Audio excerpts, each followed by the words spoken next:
Et bonsoir le chat, j'espère que vous allez bien. Alors, j'ai vu, bon, des gens que je connaissais, et on se demande bien ce qu'ils foutent là. Nuque, tu t'es paumé, qu'est-ce qui se passe? Non. Et puis, des gens qu'on n'a pas l'habitude de voir, sûrement qui viennent parce qu'on fait des sujets un tout petit peu différents ce soir. Ouais, ce soir, je suis Jean-Michel de la Régie. Donc je vais assez rapidement enlever ma tête, c'est bon, vous allez pas me subir très très longtemps. Je vais rapidement laisser la parole à nos intervenantes ce soir. Je vous rappelle juste que vous intervenez comme vous voulez, vous posez les questions que vous voulez, on les transmettra. Il n'y a pas de mauvaises questions, il n'y a que des bons trolls. Voilà. Et puis, sur ces bonnes paroles, je m'enlève et je laisse simplement la parole à Julien. Je te laisse faire l'intro. Yes. Salut tout le monde. Du coup, ce soir, on va parler de qualité dev dans la data. Donc c'est un sujet assez large, comme vous pouvez le voir. Du coup, on va surtout ce soir se poser la question comment on pourrait améliorer la qualité dev, en particulier dans le domaine de la data. On a souvent tendance à croire que justement que le dev dans la data, c'est un sale boulot. Et surtout lorsqu'il s'agit d'industrialiser du code. Et donc du coup aussi, on peut voir qu'il y a beaucoup de projets en data qui explosent, mais il y en a beaucoup qui restent au statut de POC et qui passent pas en production. Et justement, c'est ce qu'on va essayer de voir ce soir autour de cette table ronde avec les différents intervenants qui sont là.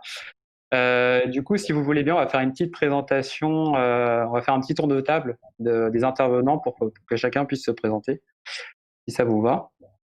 Donc, on peut commencer par toi, Nas. Ok, donc moi c'est Nastasia. Je suis ingénieure machine learning, donc un nom un peu barbare, pour dire que grosso modo je suis data scientist et je suis spécialisée dans tout ce qui est mise en production, déploiement, monitoring de modèles, de systèmes prédictifs d'une manière générale. Actuellement je travaille pour Conecran. Conecran, c'est une boîte qui fait des grues, des engins de levage. Ok, merci Nastasia pour ton intro. Du coup, vas-y Pauline, je te laisse prendre la suite. Bonjour tout le monde, moi c'est Pauline, je travaille comme ingénieure d'études, donc développeur en gros, hein, chez Groupama. Et là, donc j'ai plusieurs missions chez Groupama, je fais pas mal de choses. Et récemment, je me suis intéressée un peu à tout ce qui tournait autour de la data, puisque voilà, on commence à avoir des initiatives un peu de machine learning partout dans la boîte. Et donc, c'est que des initiatives et on aimerait bien les mettre en production. Et donc, du coup, je m'intéresse à tout ça, comment industrialiser la mise en production des systèmes de machine learning chez Groupama. Ok, Vincent, tu prends la suite. Yes. Et salut à tous, moi c'est Vincent. Ça fait 2 ans que je suis en data ingé chez Ypon et en journée je travaille avec Julien, donc je le subis en journée et ce soir. Donc c'est compliqué. Je serai animateur aussi au même compte que Julien. Je m'occuperai des questions sur le chat, donc tout ce qui est infrastructure. Et ça va bien se passer. Ok, merci Vincent. Du coup, comme Vincent l'a dit, moi aussi, je travaille avec Vincent du coup en tant que data ingé sur un projet pour un client dans l'énergie. Et du coup, pareil, je le subis au quotidien et aussi ce soir, mais c'est un plaisir d'être avec vous tous. Et du coup, je tiens aussi à te remercier, Colin, pour l'organisation de ce live et d'avoir invité Nastasia et Pauline. Alors, une organisation, je m'en sors bien, du coup, puisque j'ai dit « Hey, Nastasia et Pauline, vous voulez faire un live ?» Elles ont dit oui. J'ai dit « Tiens, Julien, vas-y, occupe-toi. » Et voilà, j'ai fini l'organisation. J'aime bien les lives comme ça. Non, c'est cool. Et du coup, ouais, l'idée, c'est d'échanger un peu tous sur justement ce que chacun pratique de par ses différentes expériences. Et c'est intéressant parce que justement, on a différents types de métiers dans la data. Donc, je pense que ça serait cool d'avoir le ressenti de chacun sur différentes problématiques, etc. Et donc justement, quand on parle de qualité dev dans la data, on pense souvent à la reproductibilité de son code et c'est pas forcément quelque chose d'évident pour tout le monde. Et justement, pour commencer, je pense que ça serait cool de savoir un peu pour vous ce que ça veut dire reproductibilité, etc. Comment vous le définiriez, pardon, chacun. Donc, je laisse, je Ok. sais pas si, ouais. Ok. Non, je peux commencer par donner ma définition et puis je pense qu'après ce sera complété parce que je pense que ce sera forcément imparfait. Mais grosso modo, en fait, en programmation traditionnelle et classique, on va dire reproduire, reproduire ce qui s'est passé dans le temps, c'est à peu près relancer son code. Donc, il s'est passé il y a 3 jours, qu'est-ce qui s'est passé? Il y a eu un bug, ben, on peut savoir ce qui s'est passé, on relance le code à ce moment-là. En data science, bah, ça a pas l'air, mais finalement, c'est pas toujours aussi évident que ça de savoir reproduire ce qui s'est passé il y a 3 jours, il y a 10 jours, et d'avoir ben, ce côté, je sais reproduire ce qui s'est passé à un moment donné, je sais reproduire l'expérience que j'ai fait et le modèle que j'ai eu, ben, je peux le réappliquer de nouveau. Je sais pas si Pauline, tu veux compléter Oui, c'est ça. Pour moi, la reproductibilité, c'est dire, bah, en fait, enfin, pour tout le monde, quand on construit un modèle de machine learning, il va y avoir plusieurs choses qui vont changer. En fait, il va y avoir plusieurs itérations. Donc, il va y avoir le choix de l'algorithme, il va y avoir le choix des paramètres, des hyperparamètres, et il va y avoir aussi le choix des données d'entraînement et des données de test. Et en fait, toutes ces variables, il faut pouvoir les tracer et pouvoir dire, bah voilà, j'ai construit un modèle et en fait, je le fais tourner, il sert à prédire des choses, mais comment je l'ai construit? Et ben en fait, il faut être capable de remonter toutes les variables, donc d'être savoir quels paramètres, hyperparamètres ont été utilisés, les données d'entraînement, etc. Et tout ça, c'est quelque chose qui est pas forcément évident puisque, en tout cas, enfin, de mon point de vue, les data scientists, c'est un peu plus des chercheurs, on va dire, que des développeurs. Donc souvent, ils font des expériences. Et en fait, bah, de dire, ah bah là, le modèle que moi j'ai mis en production, il marche super bien ou il marche pas du tout. Et du coup, comment tu l'as construit? Bah, ça, c'est quelque chose de hyper important. Et comment on fait, quels outils on utilise pour que le data scientist il soit capable de répondre, ah bah ce modèle-là, je l'ai construit comme ça, avec tel paramètre, telle variable, telle donnée d'entraînement. Et ça, c'est un truc qui est plutôt compliqué. Et justement, justement, la question qui vient, c'est comment vous vous basez sur quoi, en fait, du coup, pour savoir si un code, on peut le qualifier de reproductible, etc. Est-ce que vous avez des feedbacks des autres métiers? Je sais pas comment vous êtes organisé sur votre projet, je sais pas. Bah, l'idéal, ça serait de pouvoir demander, voilà, de pouvoir demander au data scientist, bah, j'ai eu ton modèle tel jour, en gros, comme un commit de code, hein. Mmh. Et du coup, je veux pouvoir cliquer à un endroit, comme disait Nastasia, je veux pouvoir lancer le code. Donc là, ça serait lancer un pipeline et dire, voilà, je lance le pipeline et ça me reproduit exactement le même modèle. Parce que du coup, les data scientists, eux, ils codent directement dans des modules, etc. Enfin, ça se passe comment? Ça dépend du coup. Non, mais dans le cadre de Pauline, parce que visiblement, tu disais que. Alors, moi, ceux que j'ai rencontrés, ils travaillent sur des notebooks. Ok, ouais. Donc, du coup, c'est pas forcément. Bah, après, le notebook, si tu le versionnes, tu peux arriver à. Alors déjà, il y a peut-être des gens qui sont pas forcément familiers avec le concept de notebook. Est-ce que tu pourrais définir rapidement ce que c'est? Plutôt Nastasia, non? Ouais.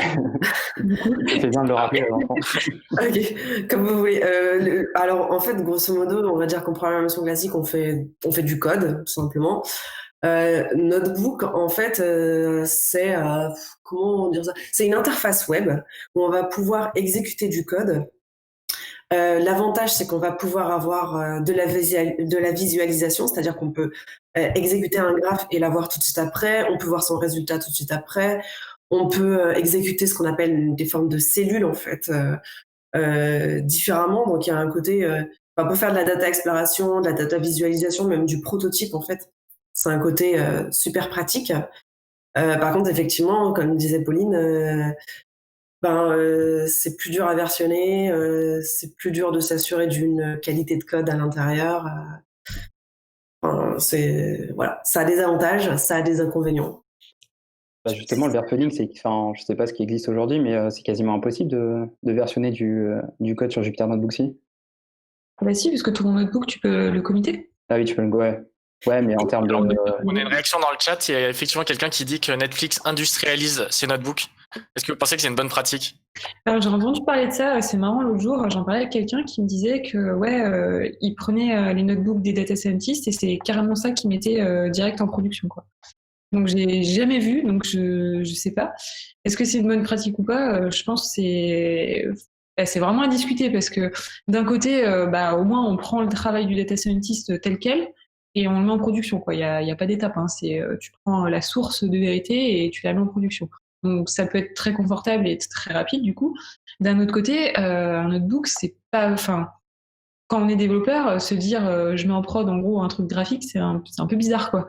Parce qu'en fait un notebook c'est un peu comme expliquait Anastasia, c'est comme si tu prenais un terminal, t'écrivais des commandes dans le terminal, ça tu les exécutes et en fait ça s'affiche de manière graphique comme ça sous forme de cellules dans une interface web, c'est un peu ça, hein.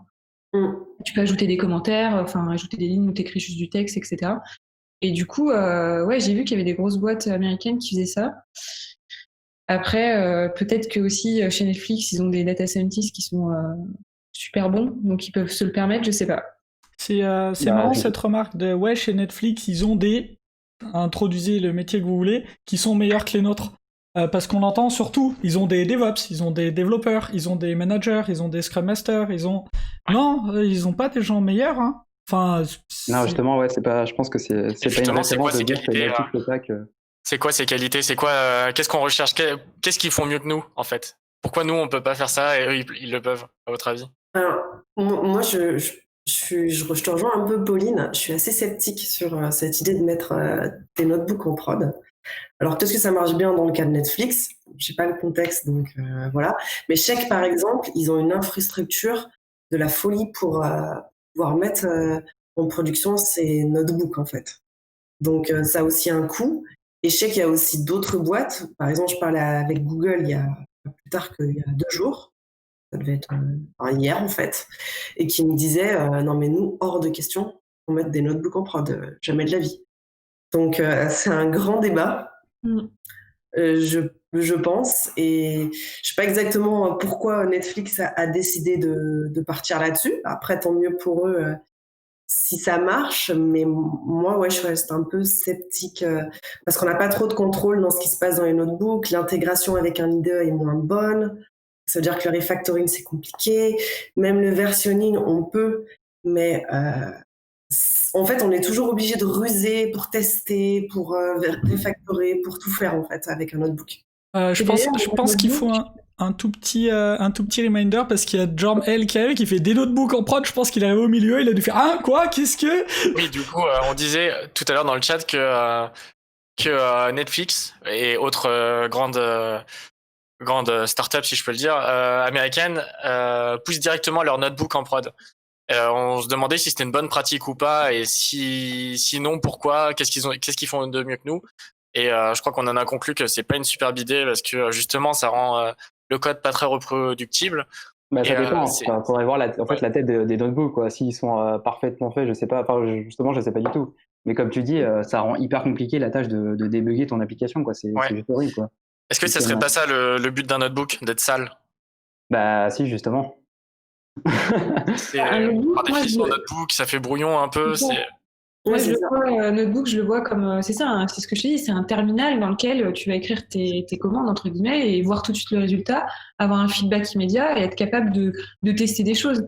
Enfin, tu vois, par exemple, moi, j'en ai utilisé des notebooks pour faire un peu du Python, mais c'était vraiment pour voir, voilà, pour tester, voir ce que ça rendait, avoir un visu graphique de mes données dans mon data frame, etc. Par contre, dès que j'ai voulu vraiment me dire, bah ok, l'idée que j'ai en tête, elle est bien, je suis passée tout de suite sur un IDE et j'ai écrit le code dans un IDE. Ah ouais. Et je me suis jamais dit, pour moi, le notebook, c'est vraiment un brouillon. Après, je suis développeuse, donc je sais pas, peut-être que justement Netflix, ils font ça pour s'éviter tout le, comment dire, la peine entre guillemets de prendre le notebook et de le recoder de manière propre. Ils se disent on fait confiance et pouf, on envoie en prod. Parce que nous on fait comment nous dans nos entreprises? respectives. Est-ce que justement il y a une personne qui recode le tout? Est-ce que c'est le data scientist? C'est le rôle de qui? Ah bah ça, c'est une très bonne question. C'est un peu le sujet du débat. C'est qui fait ça? Ouais, C'est le rôle que des métiers, ouais. Mais oui, ça dépend de chaque entreprise, tout est différent. On n'a pas forcément la connaissance de chaque métier et ce que doit faire chacun, quoi. C'est assez flou, quoi. Parce que du coup, ça se passe comment chez toi, Pauline?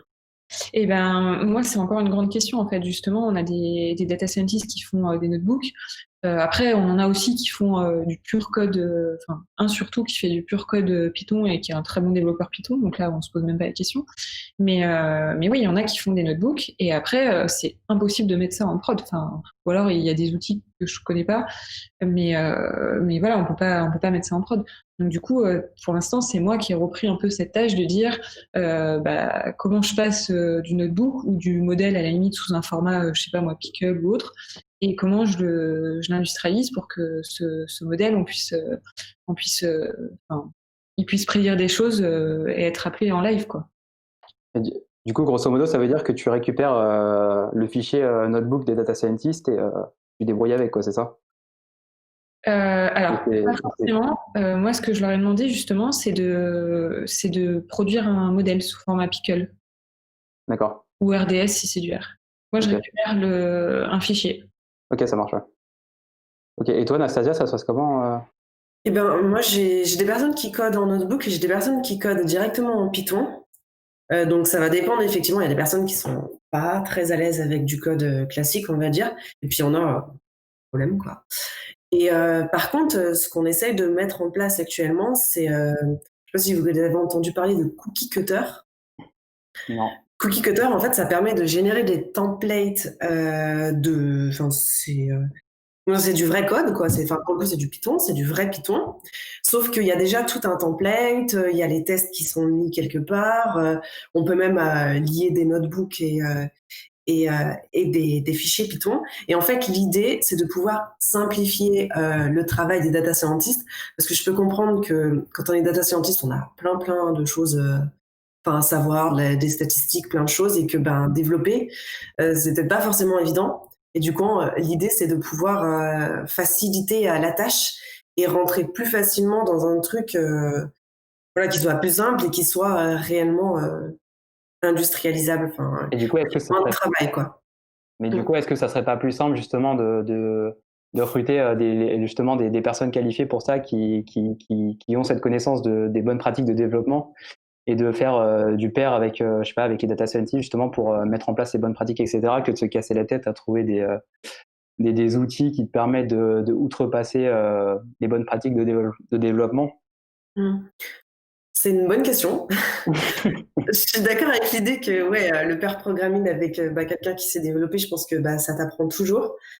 Et je suis d'accord avec l'idée que finalement, à terme, c'est une hypothèse du futur, mais j'espère en tout cas que il y aura moins ce problème-là et que les data scientists seront peut-être pas aussi forts en dev qu'en stat, mais qu'on aura un accompagnement, mais qu'on ne sera pas obligé de reprendre le travail, obligé de convertir des notebooks et ce genre de choses. Ok, parce que aujourd'hui, là, les data scientists sur votre projet, il y en a, enfin, en termes de développement, vous vous situez où? Enfin, ça se passe comment Ça dépend, mais il y en a qui sont vraiment très à l'aise, hein. Enfin, Ok. moi, il y en a qui, enfin, je regarde pas du tout, quoi. Et puis il y en a où, bon, en fait, pour l'instant, on met en prod à la fois des notebooks et du Python pur. Donc il y a un peu débat sur le sujet parce que quand c'est quelque chose de simple, à la limite, ça marche. Quand c'est quelque chose de plus compliqué, c'est un peu dur à maintenir. Du coup, il n'y a aucun standard, c'est ça? C'est vraiment au cas par cas. Et on a les deux. Et le problème, c'est que on réfléchit à tout passer en code Python, sauf pour les trucs simples, pour justement avoir des standards et que quand tu ouvres un nouveau projet, ce soit pas la grosse surprise et que tu te demandes par où tu vas démarrer. Alors, il y a Dekimal qui dit sur le chat, on peut voir ça comme des process séparés. On demande pas à un ingénieur R&D de faire de la gestion de production. Pourquoi en data, ça serait différent? Ouais, là, je le rejoins en fait. C'est un peu ça. Est-ce qu'on veut, enfin, c'était un peu ta question, Julien aussi. C'est est-ce qu'on veut que les data scientists ils soient capables, voilà, d'aller jusqu'en prod. Hein. Après, ça va plus loin, c'est-à-dire carrément déployer son conteneur, etc. Et mettre son modèle as a service dans un web service. Est-ce qu'on veut qu'il fasse ça ou est-ce qu'on se dit, en fait, non, c'est pas du tout son boulot. Donc, du coup, on va pas lui imposer de faire ça, on va pas le former à ça. Et on va le laisser se concentrer finalement sur là où il a de la valeur ajoutée.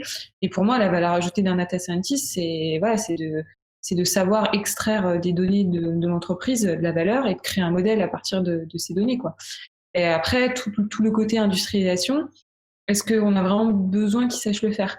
Ou est-ce qu'on veut pas faire plutôt quelque chose comme on a fait un DevOps en fait, mais un MLOps du coup, de dire voilà, on rapproche un Ops d'un Dev et c'est lui qui va faire toute la partie un peu tuyauterie, industrialisation, parce qu'en fait on veut que le Dev il se concentre sur le code métier qui apporte de la valeur à l'entreprise. On veut pas forcément qu'il aille écrire des fichiers pour OpenShift ou autre, quoi. D'un côté, le data scientist, c'est lui qui connaît le mieux son code. C'est lui qui l'a fait, qui l'a conçu. Comment tu fais la transition? Tu lui envoies le tout et tu lui dis débrouille-toi? Après, c'est la même chose que pour un DevOps. C'est pareil, un DevOps, comment tu fais la transition entre un Dev et un Ops? Enfin, c'est exactement la même question. Le Dev, c'est lui qui connaît le mieux son code, c'est lui qui sait ce qu'il fait. Et pourtant, j'ai l'impression que la culture DevOps, elle est bien installée aujourd'hui, donc je sais pas. Alors, je partage pas sur la culture DevOps, c'est bien installé. Plein de gens disent qu'ils font du DevOps parce qu'ils ont mis quelque chose dans un coin qui automatise le code, mais il y a toujours un mur entre les devs et les ops. Ça dépend. Mais ouais. Et on a oublié une question tout à l'heure sur la documentation du code de JP McWaite qui nous demandait est-ce qu'on peut documenter son code. Donc j'imagine c'est quand on parlait des notebooks et donc qui parlait. J'imagine quand on parlait de qualité de documentation du code, puis c'est un sujet qui revient très souvent. Ouais, est-ce que c'est aussi facile dans un notebook et est-ce qu'on devrait retranscrire les commentaires des notebooks directement dans son code une fois qu'on l'industrialise? Je pense que c'est encore plus facile dans un notebook de commenter, faire des graphes que dans du dev classique. Parce que en vérité, un notebook, ça dépend des notebooks. Il y a les notebooks Jupyter, il y en a d'autres, mais on peut exécuter des requêtes SQL directement, on peut avoir du Markdown, on peut avoir des commandes un peu magiques qui vont installer des packages Python, ce genre de choses. Donc on peut avoir des trucs un peu particuliers, donc vraiment plus, et de la documentation encore plus dans un notebook, je pense. Et après, je sais qu'on peut les versionner en les faisant passer en des fichiers Python purs, et du coup, toute la documentation devient un commentaire. Mais tout n'est pas on peut pas tout retranscrire, malheureusement. Ça répond à la question. Je sais pas trop. On va voir. Il nous dira s'il est encore d'accord. Il nous dira. Ah, c'était pas une question. Ah, si. Ah, d'accord. Ah, c'est une affirmation. Ok. Ouais, il y a pas mal de gens qui sont contre les commentaires, qui disent que si un code est suffisamment bien écrit, pas besoin de commentaires. Je sais pas si c'est pareil en data et. Ouais, et en après, modèle. faut bien connaître aussi le contexte métier. C'est difficile même si t'as beau avoir un code super clean, etc., t'es toujours content d'avoir de la doc. Et surtout que t'as des bonnes pratiques en Python qui te permettent de mettre la doc, justement, docstring, c'est totalement adapté. Donc je vois pas pourquoi tu te priverais de mettre de la doc en soi. Parce que dans 90% des cas, ton commentaire qui explique ce que fait ton code, il sera plus à jour. Et donc il va être misleading plus que aidant. C'est une des principales raisons. L'autre raison, c'est que si tu ressens le besoin de commenter ton code pour expliquer ce qu'il fait, c'est effectivement probablement que tu pourrais refaire du code un peu mieux, qui exprime clairement ce qu'il fait. Et l'avantage, c'est que lui, il restera à jour parce qu'il a raison. Moi, je suis d'accord avec toi, Colin, mais là, faut pas confondre un commentaire que ferait un data scientist, qui serait plutôt de la documentation métier, d'un commentaire que fait un dev parce qu'il écrit mal son code et il est obligé de dire cette variable sert à ceci, cette fonction fait cela, j'ai fait une boucle for qui fait ci. Et là, effectivement, oui, pour moi, c'est une mauvaise pratique. Normalement, si ton code est bien écrit, t'as pas besoin de commentaires. Par contre, ça n'empêche pas qu'un code bien écrit et propre et lisible peut être accompagné d'une documentation parce que tu as besoin d'expliquer le métier. Alors là, il y a deux types de commentaires. C'est un peu ambigu avec les notebooks parce que un data scientist, c'est aussi quelqu'un qui est très proche du métier normalement, qui va essayer de sortir de la valeur pour le métier. Et du coup, dans son notebook, il va peut-être, j'imagine, mettre beaucoup de commentaires ou de textes pour refléter le métier. Donc ça, tu vois, c'est là où on est un peu entre les deux, quoi. Mais justement, ça serait pas plus intéressant de décorer les deux lorsque le développeur va vouloir industrialiser le code du data scientist. Est-ce que ce serait pas plus simple de faire une documentation à côté de ça et de décorréler le code avec la documentation? Bah, moi, je pense que du coup, tu peux avoir les deux. Enfin, le notebook, c'est top parce que s'il est bien écrit, et justement, s'il a comment dire, une visée explicative du truc, et qu'il y a des commentaires, etc., etc., il y a des graphes, il y a plein de choses, bah, c'est lisible, c'est de la doc. Et après, tu as le côté code qui est vraiment le code. Et du coup, d'avoir les deux, au final, c'est top. Oui, mais dans le cas où tu justement mettre en production des Jupyter Notebook, c'est une mauvaise pratique. Là, tu es obligé d'extraire le code du notebook et enfin, t'as pas d'autre choix que de supprimer le notebook pour pouvoir juste Bah non, extraire le code. tu gardes les deux. Tu gardes le notebook en tant que documentation, mais après, Ok, tu extrais ouais. le code et tu refais du code Ok, ouais. propre à côté. Ok. On a On d'autres avait une questions question de, ouais. on avait une question de Nolwenn qui disait c'est quoi en moyenne la taille d'un notebook en nombre de lignes? Ça dépend. C'est une très bonne question. Il y a des limites. Il y a des notebooks qui ont des limites. Jupyter, c'est pas forcément celui que je connais le plus. Mais par exemple, les notebooks Databricks ont des limites. Mais le problème, c'est qu'on peut appeler d'autres notebooks. Et là, ça devient un peu la foire parce on peut exécuter un notebook à l'intérieur de son notebook, alors que dans un code, on va l'appeler, ce qui n'est pas tout à fait la même chose. Donc, ça peut devenir très important comme être tout petit, quoi. Je sais pas quelle est ton Ouais, expérience. ça dépend de l'usage, j'imagine. Mhm. Il y en a qui servent à tester un petit modèle, d'autres qui permettent de tester tout un fonctionnement, et du coup, ça peut être beaucoup plus long que ça. Oui, c'est ça. Moi, quand je vois un petit modèle dans un notebook, bon, ouais, je suis pas trop surprise. Bon, allez, à la limite, ça me choquerait même pas qu'on le garde là-dedans pour l'envoyer en prod. Par contre, des fois, je vois des transformations de données, mais genre et super, avec plein de différentes étapes et volumineuses sur de la big data qui appellent des notebooks. Et ça, par exemple, ça me fait un peu plus peur, quoi. Ouais, et du coup, comment tu fais quand t'es face à ça? Comment tu réagis? Qu'est-ce que tu... Et ben, j'essaie de dire, oh, si on essayait de le mettre dans des codes Python, alors ça marche, des fois ça marche, des fois ça marche pas, et tu sais que enfin tu as c'est plus dur à maintenir. Ça veut pas dire que ça se fait pas, hein, mais clairement, je trouve que c'est une épine dans le pied, quoi, en maintenance et en production. Et du coup, encore une fois, c'est du cas par cas. J'imagine que tu casses un peu ton notebook pour faire des petites briques Oui, jusqu'à y du arriver, coup, quoi. ouais, du coup, enfin, tu veux dire pour retranscrire ou Ouais, pour pour industrialiser, quoi. bah, pour l'industrialiser, il y a des cas, moi, j'ai eu des cas où on mettait des gros notebooks en prod, quoi, et tu les laisses parce que on a décidé qu'on le ferait pas, qu'on l'industrialiserait pas, enfin qu'on le casserait pas, mais t'essayes quand même d'avoir des standards, de dire vas-y, si on code ça comme ça, t'essayes quand même de faire des tests parce qu'on peut faire des tests dans des notebooks, mais il faut ruser.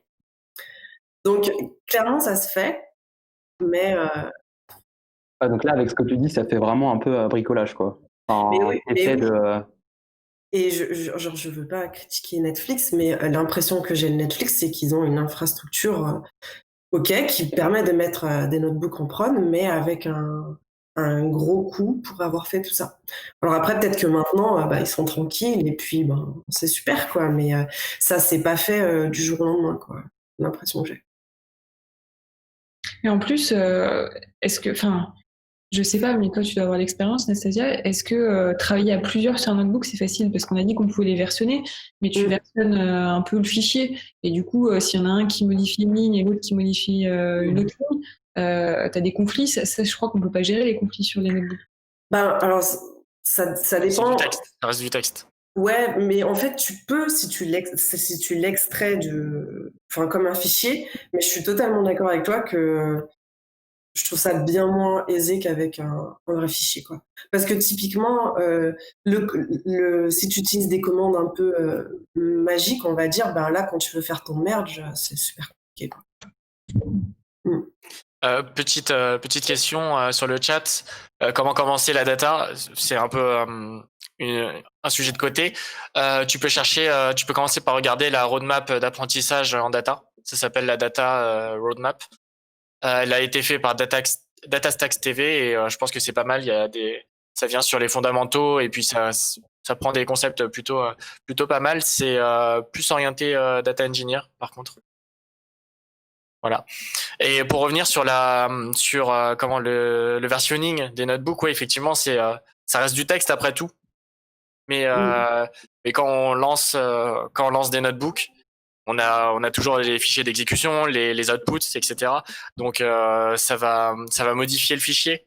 Du coup, ça va faire des deltas sur Git, ce qui fait que les autres vont se retrouver pollués. Donc ça demande beaucoup d'hygiène, je pense. Vous avez essayé, chez vous, de versionner des notebooks directement sur Git ou pas? Nous, on les versionne en Python. Mais du coup, c'est une version de Python qui commente les commandes magiques.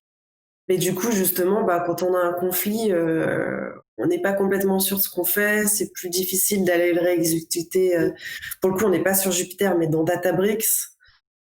Enfin, clairement, je suis dans une équipe où la plupart des data scientists travaillent seuls. Et en fait, c'est ce qui fait que ça marche, à mon avis. Ah oui, d'accord. Ils travaillent seuls chacun sur leur précaré. Oui, il y a des personnes qui travaillent à deux, mais c'est rare et du coup, ça se confronte pas trop. Je pense que si typiquement on était dans un dev classique où il y a 4-8 développeurs, là, c'est parce que ça part tout de suite en... Et c'est pareil, tout à l'heure, tu en parlais de la partie testing, mais du coup, tu fais des notebooks exprès pour faire des tests, ça se passe comment? En fait, dans un notebook, tu peux appeler une librairie de test Python classique. Et du coup, tu vas exécuter ton notebook. Et s'il envoie une exception, c'est que tu as eu un plantage et tu peux aller regarder ce qui a planté. D'accord, ok. Ça se fait, mais... Ouais, c'est bizarre, mais... Effectivement, ça fait bricolage, j'avoue. Ouais, c'est très bricolage, ok. Non, mais pourquoi pas. J'étais sur un projet une fois où il y avait une sorte de convention ou d'hygiène de code qui fait que à chaque fois on clearait les outputs avant de pousser du coup les notebooks et du coup il y avait effectivement que les deltas qui étaient faits et en cas de gros changements il versionnait à la main en fait les fichiers en mettant la date du fichier à la fin, voire les initiales de la personne plus la date et du coup ça passait plutôt bien. Ils étaient jusqu'à 3-4 data scientists à travailler dessus sur leur notebook. Donc apparemment c'est faisable, mais ça demande une grosse hygiène et une fois ça s'est cassé, évidemment, parce que ça arrive, parce que l'erreur est humaine et là ils étaient paniqués, tout était planté. Il a fallu du coup un data engineer enfin un ML engineer ou un ML ops du coup, comme dit Pauline, pour corriger tout ça. Donc c'était soit correction des deltas directement, enfin avec les gestions de conflits, soit du coup on supprime tout, on prend une base propre et puis les deux codent ensemble le même. Mais c'est pas mal de pollution quoi. Ouais, ce qu'on se dit, c'est que ça reste quand même un peu tant que c'est petit et tant que la personne elle est toute seule, ça va. Dès qu'on veut collaborer et faire des trucs un peu compliqués, ça devient compliqué. Du coup, est-ce que c'est vraiment une solution pérenne pour faire de la data science propre, quoi?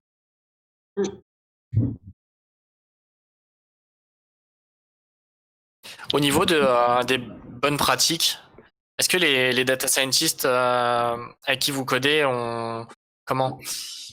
sont réticents à apprendre ces bonnes pratiques ou est-ce qu'ils sont plutôt alors est-ce qu'ils se disent non mais moi mon métier c'est pas ça, c'est pas de coder, c'est de faire des modèles, ou est-ce qu'ils sont plutôt pour apprendre des nouvelles choses en dev? Après ça dépend, hein. Ça dépend des personnes. Il y en a qui ont un background un peu dev, donc ça va pas les déranger, au contraire. Et t'en as, ouais, ils ont pas envie, ils veulent se concentrer sur ce qu'ils savent faire. Ça se comprend aussi. Ouais, donc à partir de là, s'il n'y a pas la motivation derrière, il n'y a pas de travail bien fait derrière, quoi. Enfin, ça peut flinguer un projet, du coup. Ouais, complètement, ouais. Après, je sais pas, ça dépend. Si tu te dis, data scientist, tu le laisses faire ce qui fait bien et tu lui mets un un dev du coup ou un data engineer en pair programming avec lui, bah, tu peux arriver à un truc super. Ou alors tu dis bah non, les data scientists vous apprenez à bien coder et on vous donne les bonnes pratiques et ils sont motivés et c'est eux qui font tout. C'est ça en fait la question. Quelle est la meilleure Ouais, solution? mais du coup, on revient sur le même sujet. Du coup, c'est pas trop. Je suis d'accord avec toi, c'est ça qui disait tout à l'heure. Je crois que c'est pas trop leur boulot et c'est vrai. Ouais, du coup, c'est un risque à tout un- faire mal en c'est fait. ça. Clairement, C'est- c'est un boulot à temps plein. Et puis, je pense que c'est juste pas leur boulot d'industrialiser des modèles, etc. Et que justement, il y a un manque de certains rôles sur des projets data enfin voilà quoi. Mais moi je pense que ouais, moi je pense qu'on devrait coller, on devrait mettre un dev avec les data scientists qui se chargent de ça en fait. Mais du Après, coup, pardon. vas-y, Comment vas-y. ça marcherait? Parce que moi, je comprends totalement l'idée et c'est vrai qu'à un moment donné, je me la passe, enfin voilà, personne qui excelle en statistique par exemple et qui est moins touche à tout, ben, enfin voilà, c'est compliqué d'être sur tout et de tout faire bien comme vous dites. Mais du coup, ce que je me dis, c'est qu'il faudrait un dev, un data scientist, quoi. Et du coup, alors peut-être qu'il manque des rôles, qu'on est trop frileux pour l'instant à les mettre en place et qu'on va se dire, bon, bah, finalement, une équipe de data scientists, c'est 50-50. Mais aujourd'hui, moi, c'est ce qui me fait peur, c'est le fait que bah, ça veut dire qu'il faut rajouter beaucoup de monde. Il y Et a je sais des C'est ça, pas tech, si c'est quoi la, l'entreprise le voit, quoi. il y a des c'est tech quoi leads dans ces la équipes. répartition parfaite? Pardon, Colin. Pardon, il y a des tech leads dans ces équipes de data scientists ou pas du tout, ou équivalent? Non. Il y a en fait, bah, du coup, j'ai une personne qui est spécialisée dans les bonnes pratiques de dev. C'est pas forcément un lead tech. Il y a moi qui suis plus orientée industrialisation. Il y a une personne qui est orientée qualité de données, mais il n'y a pas de lead tech en soi. Et du coup, lui, c'est quoi son background? Il est vraiment. La personne dont je parle, il a un background de dev, effectivement, ce qui aide effectivement pour avoir des bonnes pratiques de dev et il est expert Python, quoi. Mais dans ce cas-là, comment il pourrait. Du coup, pourquoi il. En voyant la mise en prod de modèles, de Notebook Jupyter, comment il. Enfin, j'imagine qu'il a mis son grain de sel là-dedans pour dire qu'il faut surtout pas le faire. Bah lui, clairement, c'est pas ce qu'il préfère, hein. Bah ouais, je le comprends, ouais. Et ok. Du coup, sa formation, c'est plutôt tech. Il connaît quand même bien le métier. Comment il a fait? En fait, il a les deux. Je crois qu'il a une formation de développeur classique et il a rajouté par-dessus quelque chose en data science. Je me rappelle plus exactement, mais ouais, je sais qu'il a les deux. C'est le profil parfait pour un MLOps, du coup. Bah, c'est le profil parfait, mais du coup, je pense pas qu'il en existe des tonnes des personnes comme ça qui sont capables de tout faire. Et du coup, ben comment on gère le fait que voilà, par exemple, j'ai une personne dans mon équipe qui excelle en NLP. Bon, data ingénierie, elle est pas mauvaise non plus.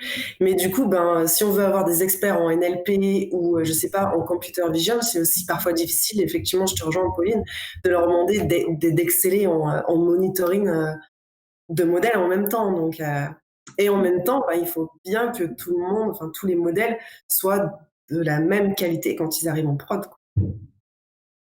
Et du coup, en termes de perf, ça se passe comment? Genre, par exemple, s'il y a un modèle qui est pas du tout optimisé pour, je sais pas quelle quantité de données vous traitez, mais du coup, si le code est illisible ou très difficile à maintenir, vous faites comment en fait pour le rendre justement performant et le retravailler, quoi?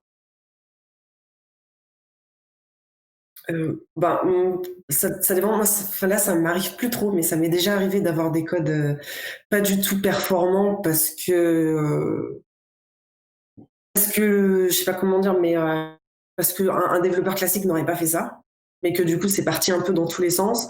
Ça m'est déjà arrivé, et puis j'ai débugué, puis voilà. En fait, j'ai remis le truc d'équerre, et puis la personne a appris finalement. Ok, ouais, mais du coup, ouais. J'imagine que du coup, si c'est mal fait, il y a des modèles qui tournent pendant des heures sans savoir vraiment pourquoi il n'est pas du tout performant, etc. Donc, Ça arrive à un moment donné, on l'arrête. ok, mais du coup, là, c'est beaucoup plus compliqué que ça. Ça se trouve, c'est pas forcément du code, c'est derrière, c'est sur quoi vous le faites tourner, etc. Donc, est-ce qu'il y a une personne aussi qui s'y connaît un peu là-dedans pour pouvoir vous donner les billes techniques pour améliorer ça, etc. Ouais, je vais répondre, après je vais laisser la place à Pauline, mais oui, tu as raison, enfin, il faut aussi avoir des compétences ops, parce que souvent, genre de la big data, tu es sur plusieurs machines en même temps, et effectivement, on parle des data scientists, on parle des devs, mais il y a aussi des ops, des data ingénieurs, etc. Ok. Pauline, je sais pas comment toi. Oui, c'est ça. Moi, je pense qu'on peut pas juste avoir des data scientists. Hein. C'est pas possible. Enfin, tu vois, si, comme disait Anastasia, si tu prends quelqu'un qui est expert en LP, il va être expert en LP, il va pas être expert en déploiement. Donc, ça va être compliqué de dire attends, je te montre les bonnes pratiques, je te montre comment faire et de la former. Tu risques de perdre sa productivité sur ce pourquoi tu l'as embauché, c'est-à-dire faire du NLP. Et du coup, c'est un peu dommage. Donc, c'est pour ça, quel est le bon ratio? C'est un peu ce que tu évoquais, Vincent, entre les data scientists et le reste. Moi, je pense que, je sais pas, ça dépend des cas, mais il faut vraiment se poser la question, quoi.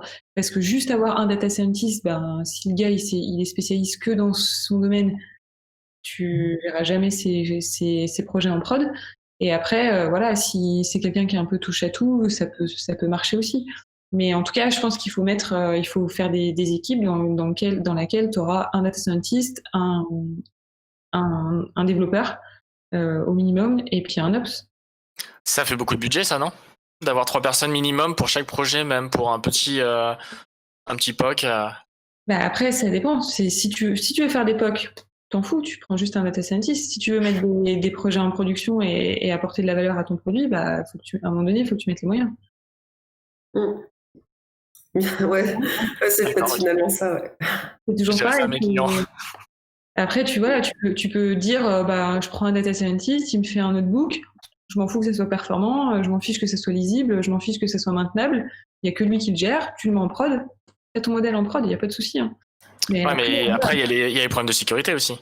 Si jamais tu mets directement un notebook en prod, il faut au moins le relire pour vérifier que déjà, il n'y a pas de faille dans ton système entier, et surtout que ça respecte le GDPR. Mais c'est exactement ça. Donc c'est toujours la question entre coût et qualité, en fait. Si tu veux de la qualité, faut mettre les moyens. Ok. Et du coup, si vous voulez bien, on va changer juste. On va parler un peu des outils que vous utilisez. Du coup, Pauline, je sais pas, toi dans ton. Je me permets un tout petit truc. Dans le chat, on se demande ce que ça veut dire LP ou NLP. Donc on a long play sur les vinyles, mais on n'est pas sûr de notre coup avec Gnuc. C'est presque ça. Est-ce que Anastasia, tu peux en parler? Ah, on a perdu Nas. Petit crash. Ouais, pour Natural Language Processing. Ok. Et c'est tout ce qui est traitement de données, générateur de texte, de faux textes. C'est par exemple quand on est quand on écrit un mail et que ça continue la phrase qu'on va écrire, ça c'est du NLP, quoi. Merci.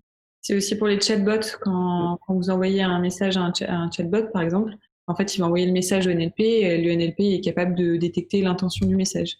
Donc, et c'est le notebook qu'il y a derrière, du coup. Je pense pas, mais... Du coup, Julien, tu disais quoi? Ouais, du coup, est-ce que, Pauline ou Anastasia, est-ce que vous avez l'habitude d'utiliser des outils, je sais pas, par exemple, je pense à MLflow ou Data Lake qui vous aideraient justement à accélérer le cycle de vie des projets machine learning? Je sais pas quels sont vos... Enfin, je les connais pas trop, ces outils-là, mais est-ce que, je sais pas, vous en avez utilisé certains et qu'est-ce qu'ils apportent comme avantage sur vos projets respectifs? Pauline, tu veux commencer à parler des outils? Du coup, les outils, c'est un peu ça la question, c'est qu'il y a beaucoup d'outils disponibles et en fait, lesquels choisir en fonction de qu'est-ce qu'on veut faire aux data scientists. Moi, c'est toujours la même question. Là, on parlait de la reproductibilité. J'ai vu qu'il y avait, par exemple, ta MLflow. Ça te permet justement d'avoir le pipeline de construction de ton modèle et de pouvoir rendre reproductible la construction de ton modèle. Et ça, moi, je rêverais que les data scientists l'utilisent parce que du coup, ça veut dire que moi, je serais capable de dire, OK, je relance le pipeline, je change, je sais pas, juste les données d'entraînement et j'ai mon nouveau modèle avec les nouvelles données que j'ai extrait de la production, par exemple, et c'est tout automatique, quoi. Et derrière, le modèle, il est recréé, donc avec les mêmes paramètres et tout, et je peux le mettre en prod. Donc, tu vois, tu as des outils comme ça, comme MLflow. Après, je sais que chez nous, ils utilisent des notebooks, et du coup, ils n'utilisent pas du tout MLflow. Donc, Il y a des plugins qui permettent de lier tes notebooks à MLflow. ouais, je crois, ouais. Mais du coup, ça reste le même problème, c'est qu'on industrialise des notebooks. En fait, c'est le même problème. C'est comment tu choisis un outil, comment tu l'imposes à tes data scientists, comment tu les formes, et est-ce que ça a vraiment de la valeur ajoutée de leur faire ça? Et est-ce que comme en projet de dev classique, on arrive à utiliser les mêmes outils en data pour la qualité de dev du style Sonar? Je sais pas si vous en avez déjà entendu parler. Est-ce que vous jouez avec régulièrement? Ou des linters qui permettent de vérifier la qualité du code, les typos, ce genre de... Alors, si tu fais du code pur Python, oui, tu peux utiliser Sonar, tu peux utiliser des linters, il n'y a pas de souci. Hein. Après, si tu fais du notebook, je suis pas sûre. Parce que ça reste du code Python, ça pourrait être passé dans un daily Sonar. Ouais, je sais pas, j'ai pas essayé. Un Sonar sur du Jupyter, c'est pas possible, mais je pense. Justement, ouais. Est-ce que c'est pas incompatible? Est-ce que du fait que ce soit de la data et qu'on est dans un autre environnement, un autre écosystème, les outils classiques ne fonctionnent pas? Voilà. Alors du coup, moi j'avoue que je suis pas très fan de Sonar. Pourquoi? Même dans le... Ah ouais, pourquoi? Parce que je trouve qu'il essaye toujours de deviner ce que tu as essayé de faire et qu'il n'y arrive pas. Justement, j'ai rien contre les linters, j'ai rien contre la revue de code, etc. Mais par contre, les sonars, j'ai toujours trouvé ça moins performant. Enfin, ça m'est arrivé d'en utiliser, et quand il y en a un, je vais quand même regarder, mais je suis toujours déçue par ce qu'il me raconte. T'as un exemple en tête? Qu'il n'y a pas si longtemps que j'avais un sonar dans une autre mission, et franchement, il me donnait rien de pertinent. C'était... Après, il me sortait rien, quoi. Donc, alors que j'avais mes linters, j'avais d'autres choses qui marchaient mieux, quoi. Après, Sonar, il est paramétrable aussi. Peut-être que quand tu l'as utilisé, il était mal paramétré, parce que chez nous, on l'utilise énormément pour les projets Java surtout. Et franchement, s'il est bien paramétré, tu as bien mis tes règles, tu as enlevé des règles qui ne servent à rien, etc. C'est quand même assez puissant. Enfin... surtout qu'il te remonte des bugs que tu vois pas forcément et que... Ouais. Et en plus, il te donne un petit tips pour t'expliquer comment corriger. Enfin, moi, en tout cas, pour l'utiliser systématiquement sur les projets Java, en tout cas chez nous, je trouve que c'est quand même génial. Ouais, mais je pense que ça doit dépendre. Mais pas les projets Java, du coup. Pas les projets Python, du coup. Après, moi, je l'utilise pour les projets Python purs. Et par contre, comme je te disais, j'ai jamais essayé de l'utiliser sur un notebook Jupyter. Et je sais pas ce que ça donne, parce que du coup, comme tu as quand même du texte, du markdown, tu as plein de trucs, je suis pas sûre que tu puisses... je sais pas. Et du coup, juste Nastasia, du coup, sans Sonar, tu peux pas vraiment qualifier du coup la qualité de ton code, quoi. Alors, moi, je pense qu'il y a d'autres manières de qualifier une qualité de code, justement. Et je pense que, par exemple, la première, c'est la revue de code, en fait. Je pense que, par exemple, moi, j'étais sur Spark Scala, et par exemple, il n'était pas très bon. Alors, effectivement, peut-être qu'il existe des plugins, peut-être qu'il existe des paramètres, mais finalement, ce qui marchait beaucoup mieux, c'était le fait que l'équipe, ensemble, se dit, moi, je veux ça, et je veux que ça marche comme ça. Et après, on avait des linters, on avait des choses comme ça. Non, ça revient au même problème qu'à l'époque. Il faut une personne qualifiée et disponible, j'imagine. Alors, on connaît tous le comic du vendredi soir avant mise en prod qui est un peu urgent. Une machine peut travailler dans l'urgence alors que ton père, il va faire OK.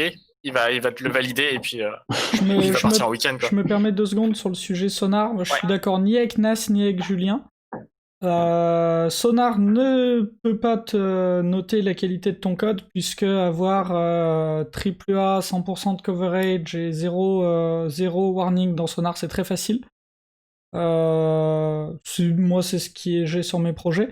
Et pour autant, ça juge absolument pas la qualité du code, alors que tu peux pas être plus vert que ça. Mais Sonar, par contre, là où je suis pas d'accord avec Nastasia, c'est qu'il va être très très fort pour montrer du doigt des trucs évidents. À côté desquels tu peux passer et que tu aurais pu louper. des trucs très très simples, hein, mais du genre en Java, tu utilises assertj, t'oublies de mettre une assertion après ton assertzat, Sonar il va te dire faut arrêter l'alcool. Alors que toi, t'as pu le louper, tu vois, même en TDD, des fois tu le loupes, tu fais assertzat, puis t'oublies de mettre ton is quelque chose derrière. Sonar va tout de suite te le pointer du doigt. Donc pour ça, je le trouve très intéressant. Par contre, dire regardez comme mon sonar il est beau, je suis le meilleur, c'est moi qui ai la meilleure note, peu d'intérêt. Oui, mais après, c'est à toi aussi de prendre la responsabilité sur ce que va t'apporter Sonar sur ton projet, quoi. C'est ça. On a loupé je crois qu'il y a eu pas mal de questions. Donc il y a Fizben tout à l'heure qui nous disait je pense qu'il faut investir dans la formation des autres profils. Donc on était au moment du switch de sujet. Leur expliquer les process data science, ils comprendront assez vite et non pas l'inverse. Donc Fizben qui disait plutôt intégrer des profils dev, des profils DevOps, leur expliquer les problématiques de ces gens donc qui sont bien meilleurs en maths et qui ont une approche mathématique et statisticienne, et leur expliquer les problématiques dans ce sens-là. Donc intégrer, j'imagine, Fizben, les équipes actuelles au process de livraison. Je sais pas si c'était ça la remarque. Et si on peut juste en dire 2 secondes, je suis désolé, on revient sur un ancien sujet, mais ça m'embête de laisser la question, je la trouvais cool. Alors, vas-y, répète la question, je suis pas sûre d'avoir Enfin, compris. la remarque Fizben nous disait je pense qu'il faut investir dans la formation des autres profils, donc qui sont pas direct data. Leur expliquer le process data science, ils comprendront assez vite, et pas l'inverse. Pas expliquer aux data quelque chose, tous les autres process qui vont derrière, qui peuvent être complexes pour eux, parce que j'imagine le fond du truc, c'était comme ils n'ont pas du tout la formation, pas du tout les problématiques, ce sera beaucoup plus compliqué pour eux, la marche est plus haute. Je sais pas si vous partagez un peu cette vision de dire, on va faire dans l'autre sens en fait. Donc tu prends un développeur full stack et tu lui dis voilà, un modèle ça ressemble à ça, maintenant débrouille-toi, j'ai envie d'avoir un réseau de neurones, c'est ça? Code-moi un GAN ou... Non, je le comprends plus comme voilà mon modèle c'est ça, derrière c'est ça comme techno, monsieur le DevOps, est-ce que on peut essayer ensemble de comprendre pour que tu puisses me le déployer de manière efficiente et utilisable? Bah ouais, ça revient à ce que je disais un peu. Pour moi, il faut mettre quelqu'un en pair avec le data scientist pour que lui, il se concentre sur ce qu'il fait bien et qu'il n'ait pas à s'occuper de toute la tuyauterie qui n'est pas forcément déjà intéressante pour lui. Et tu vois, on peut pas non plus surspécialiser les gens dans plein de domaines, quoi. Et ça va un peu avec le sens des remarques. Voilà, imposer des outils aux data scientists, je suis d'accord. Hein, je pense pas qu'il faille imposer des choses à des gens alors que, en fait, toi, tu connais rien. Et donc, du coup, c'est pour ça que, alors oui, il y a des problèmes de coût, mais pour moi, c'est quand même, je pense, qu'il manque un rôle et il faut le rôle de cette personne qui soit avec le data scientist et qui regarde les problèmes de performance, les problèmes de qualité de code et les problèmes de déploiement. Et laisser le data scientist faire ce qui fait bien. Après, ça n'empêche que tu peux avoir des data scientists qui aiment faire ça aussi et qui le fassent tout eux-mêmes parce qu'ils sont intéressés et je pense qu'ils sont capables de le faire, quoi. Il n'y a pas de souci. Et du coup, est-ce que la réponse de Netflix à ça, ce serait pas de mettre des notebooks en prod? Non, pardon, les trolls sont que dans le chat, désolé. Y a Thomas Vender qui demandait quelle partie de Sonar te déçoit, Anastasia? Sonar ne fait pas qu'une chose. Non, mais en fait, je pense que tu as bien résumé ma pensée, Colin. C'est-à-dire que tu as raison, ça peut t'enlever des bêtises. Mais par contre, c'est pas parce que j'ai 100% de couverture de code, enfin, ce genre de métrique, ça va pas me toucher et je vais pas me dire que parce que mon sonar est ouvert, j'ai un code de qualité. Alors Jormel, qui tout à l'heure était très étonné de Notebook en prod, qui nous dit mais c'est quoi la source qui dit que Netflix fait ça? Je te sens étonné. Donc, ça s'appelle Paper Mill. C'est un jeu de mots avec Paper Mill, du coup moulin à poivre. Paper pour le papier, et du coup les notebooks, moulin à notebook, du coup. Tu peux regarder, c'est open source, normalement c'est sur GitHub. Si t'as un lien, je pense que t'as. Et voilà, Dakimal a envoyé un lien du coup. Du blog directement issu du blog Netflix. Pas de soucis, ça nous fait plaisir, John. Tu nous dis merci les hey. Et du coup, par contre, je pense que l'outil MLflow, pour revenir là-dessus, je pense qu'il a aussi un avantage en data science pure, enfin, genre je ne veux pas déployer, parce que comme il permet de traquer les hyperparamètres qu'on a choisis et les métriques, je pense que ça peut être intéressant même pour quelqu'un qui ne s'intéresse pas au déploiement, parce que du coup, il se dit, ah ben en fait, cette expérience, je me rends compte qu'elle a mieux marché et ça lui permet de finalement versionner ses expériences pour savoir laquelle est la meilleure et quel modèle est le meilleur. Parce que par exemple, il peut dire, bah, ici j'ai utilisé un random forest, ici j'ai utilisé cet algorithme avec tel hyperparamètre et du coup, il peut plus facilement revenir. Ça Du coup, ça peut t'explique. être quelque chose qui est attractif en pure data science aussi. Juste Random Forest, peut-être. Pardon. Explique-le aussi. Pardon. Random forest, grosso modo, c'est un algorithme de machine learning. On entend souvent parler des réseaux de neurones, mais Random forest, c'en est un qui marche plutôt bien aussi. Ok, donc du coup, pour en revenir aux outils, ouais, bah, du coup, t'en parlais, Nastasia, de MLflow. Je sais pas si vous en connaissez d'autres. Moi, je vous avoue que je suis pas trop au courant de ce qui se fait dans ce domaine-là. Pauline, ouais. Après, il y avait une question qu'on a zappée, c'était que pensez-vous des outils tout embarqués comme DataIQ? Bah nous, il y a ça chez nous, chez Groupama, il y a DataIQ. Alors j'ai pas eu le droit d'aller voir ce que ça faisait, donc je peux pas non plus trop en parler parce que voilà. Mais de ce que j'ai compris, c'est ça, c'est que t'as tout en un quoi. C'est une espèce de. Mais du coup, moi, je le vois comme une boîte noire parce que en fait, nos data scientists, ils ont DataIQ et ils font plein de trucs géniaux, mais bah après ils m'ont dit bah vas-y mets-le en prod. Ouais d'accord, mais comment je fais? Et t'as vu les résultats ou pas, du coup? Ils ont Pardon. réussi, voilà, c'est ça. Est-ce qu'ils ont réussi à le mettre en prod? Est-ce que c'est pas juste un jouet? Eh ben, pour l'instant, du coup, c'est pas en prod parce que donc ils font tout plein d'expériences dans DataIQ. Je pense qu'ils arrivent à déployer quand même pour tester, pour que les gens puissent tester. Mais après, derrière, pour l'intégrer dans le SI Groupama, ben c'est le sujet du talk que j'ai fait la dernière fois, c'est comment on fait quoi. Et en gros, moi ils m'ont dit bah tiens, je te donne un modèle.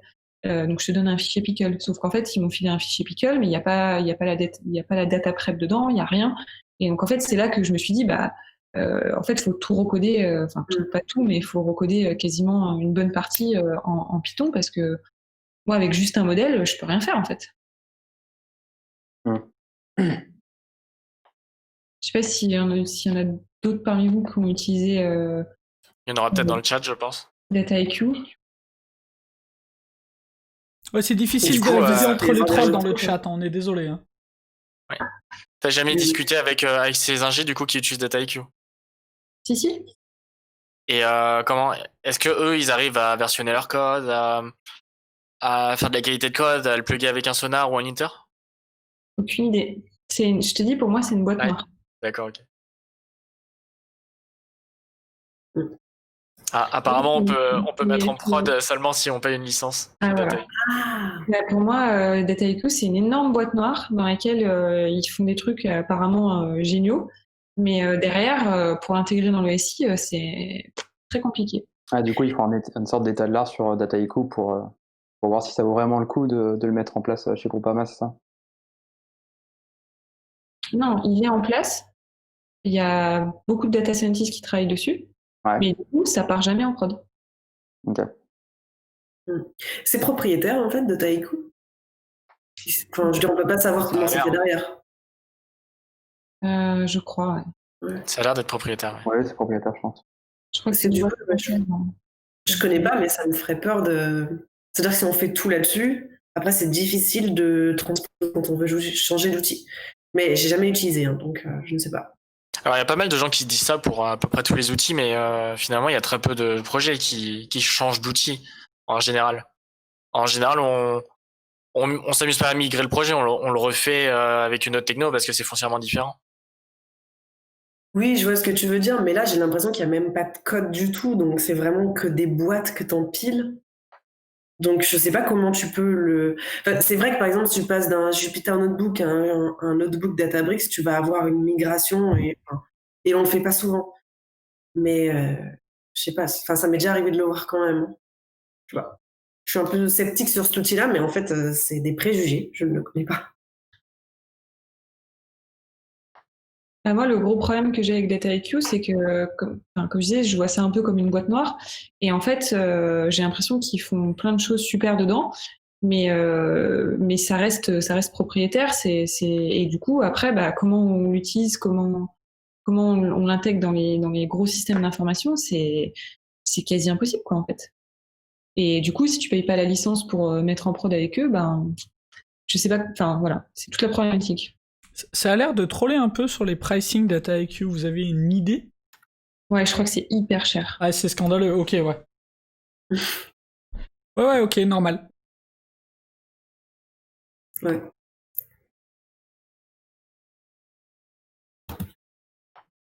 Hop, je regarde, je crois qu'on est bon sur les questions, ça troll. Techniquement, tu ne peux pas avoir accès au modèle, le Pickle, du coup, tu es obligé de prendre ton Jupyter et le rerun ailleurs. Donc j'imagine que Fizzbin, tu parles encore de DataIQ. Ouais, mais c'est ça, ouais, c'est ça. Mais en fait, du coup, tu fais tout là-dedans. Et après, quand tu veux en sortir un modèle, et bah, nous, c'est ce qu'on a voulu faire, hein, c'est sortir le modèle de DataIQ et dire, ah bah ça a énormément de valeur, on le met en prod, bah en fait, t'es bloqué, quoi. Donc soit tu payes les licences ultra chères, soit tu refais tout à la main en Python. Je le déteste, il nous dit Fizzbin. DataIQ, du coup, c'est sur le cloud, c'est ça? Tu codes directement sur une interface à distance et tu peux rien récupérer, ou est-ce que tu t'installes ça sur un serveur à toi? Je sais pas. Ok. Est-ce que, en parlant de cloud, est-ce que vous avez touché à des outils comme ça, genre AWS, Azure? Parce qu'ils proposent pas mal de notebooks et de services d'industrialisation de machine learning, justement. Ouais. Je crois que côté AWS, c'était SageMaker, non, il me semble. Ouais, c'est ça. Est-ce que vous avez pu jouer avec?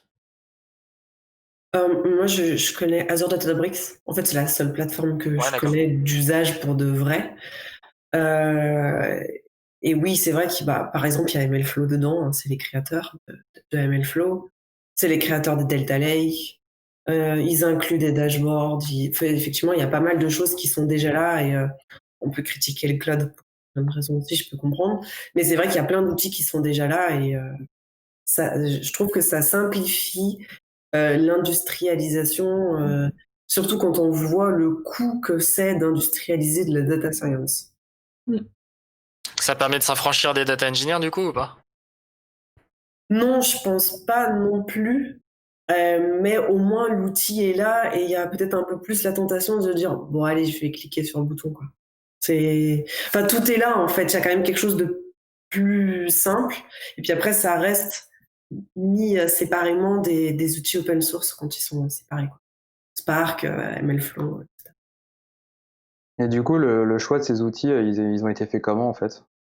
Pourquoi Databricks plutôt qu'un autre?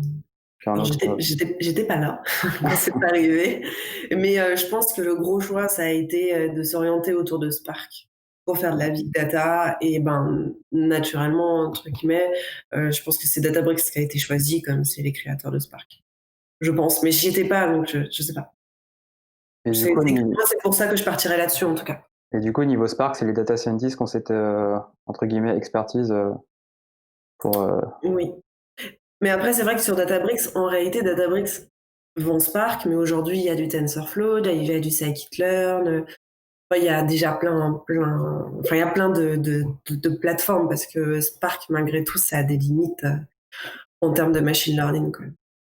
Ouais, parce que Spark, on a tendance à l'associer justement au métier de data engineer et justement, c'est un peu connoté avec ce métier, donc justement. T'as parlé de Delta Lake tout à l'heure. Tu peux nous décrire ce que c'est ou pas? Alors, Delta Lake, donc ça a été créé par les personnes qui ont créé Spark, donc les personnes Databricks, et c'est une surcouche qui se met sur un data lake et qui du coup permet de faire. Et c'est quoi un data lake? Ah pardon. Un data lake, c'est un endroit où on va mettre toutes ces données et surtout généralement des grosses données en fait. On peut pas stocker classiquement dans une base de données plus classique, on va dire. Et du coup, moi je dirais que pour moi il y a deux avantages à Delta Lake. C'est on peut faire des updates. Ça a l'air de rien, mais en big data jusqu'ici c'était assez compliqué. Et la deuxième chose pour moi, c'est que ça versionne la donnée en fait. Ça permet de savoir qui a touché la donnée, il y a eu un merge, qu'est-ce qui s'est passé à telle heure, etc. Et on a plusieurs versions de la donnée. Ok, on va faire un petit écart. On nous demande sur le chat pourquoi. Enfin, on entend beaucoup parler de Python. Est-ce que vous avez déjà vu des projets avec R? Est-ce que, qui a gagné la guerre? Pourquoi? Pauline, si tu veux commencer. Après, moi, pour l'instant, j'ai vu que du Python et du R. Je sais pas trop s'il y a d'autres choses. Je sais pas. Moi, je suis pas data scientist, donc je parle de ce que j'ai vu. J'ai vu donc DataIQ, du coup, où c'est tout intégré. Et après, beaucoup de Python, un peu de R. Donc, est-ce que Python a gagné la guerre? Je sais pas. C'est une bonne question. Moi, j'avais vu un gros projet en R quand même. Mais c'est vrai, j'ai peut-être un peu l'impression effectivement aussi que Python a gagné la guerre. Enfin, je ne sais pas, on verra bien. Et j'ai déjà vu des projets avec Scala Spark. Alors, on est limité parce qu'il n'y a pas tous les algos de machine learning qu'on veut. Mais c'est possible quand même. Est-ce qu'on peut lancer un contrôle de qualité avec Sonar sur R? Oui. Oui. On revient Ok. là. Ça marche bien ça du coup? Ça marche bien, ça marche quoi.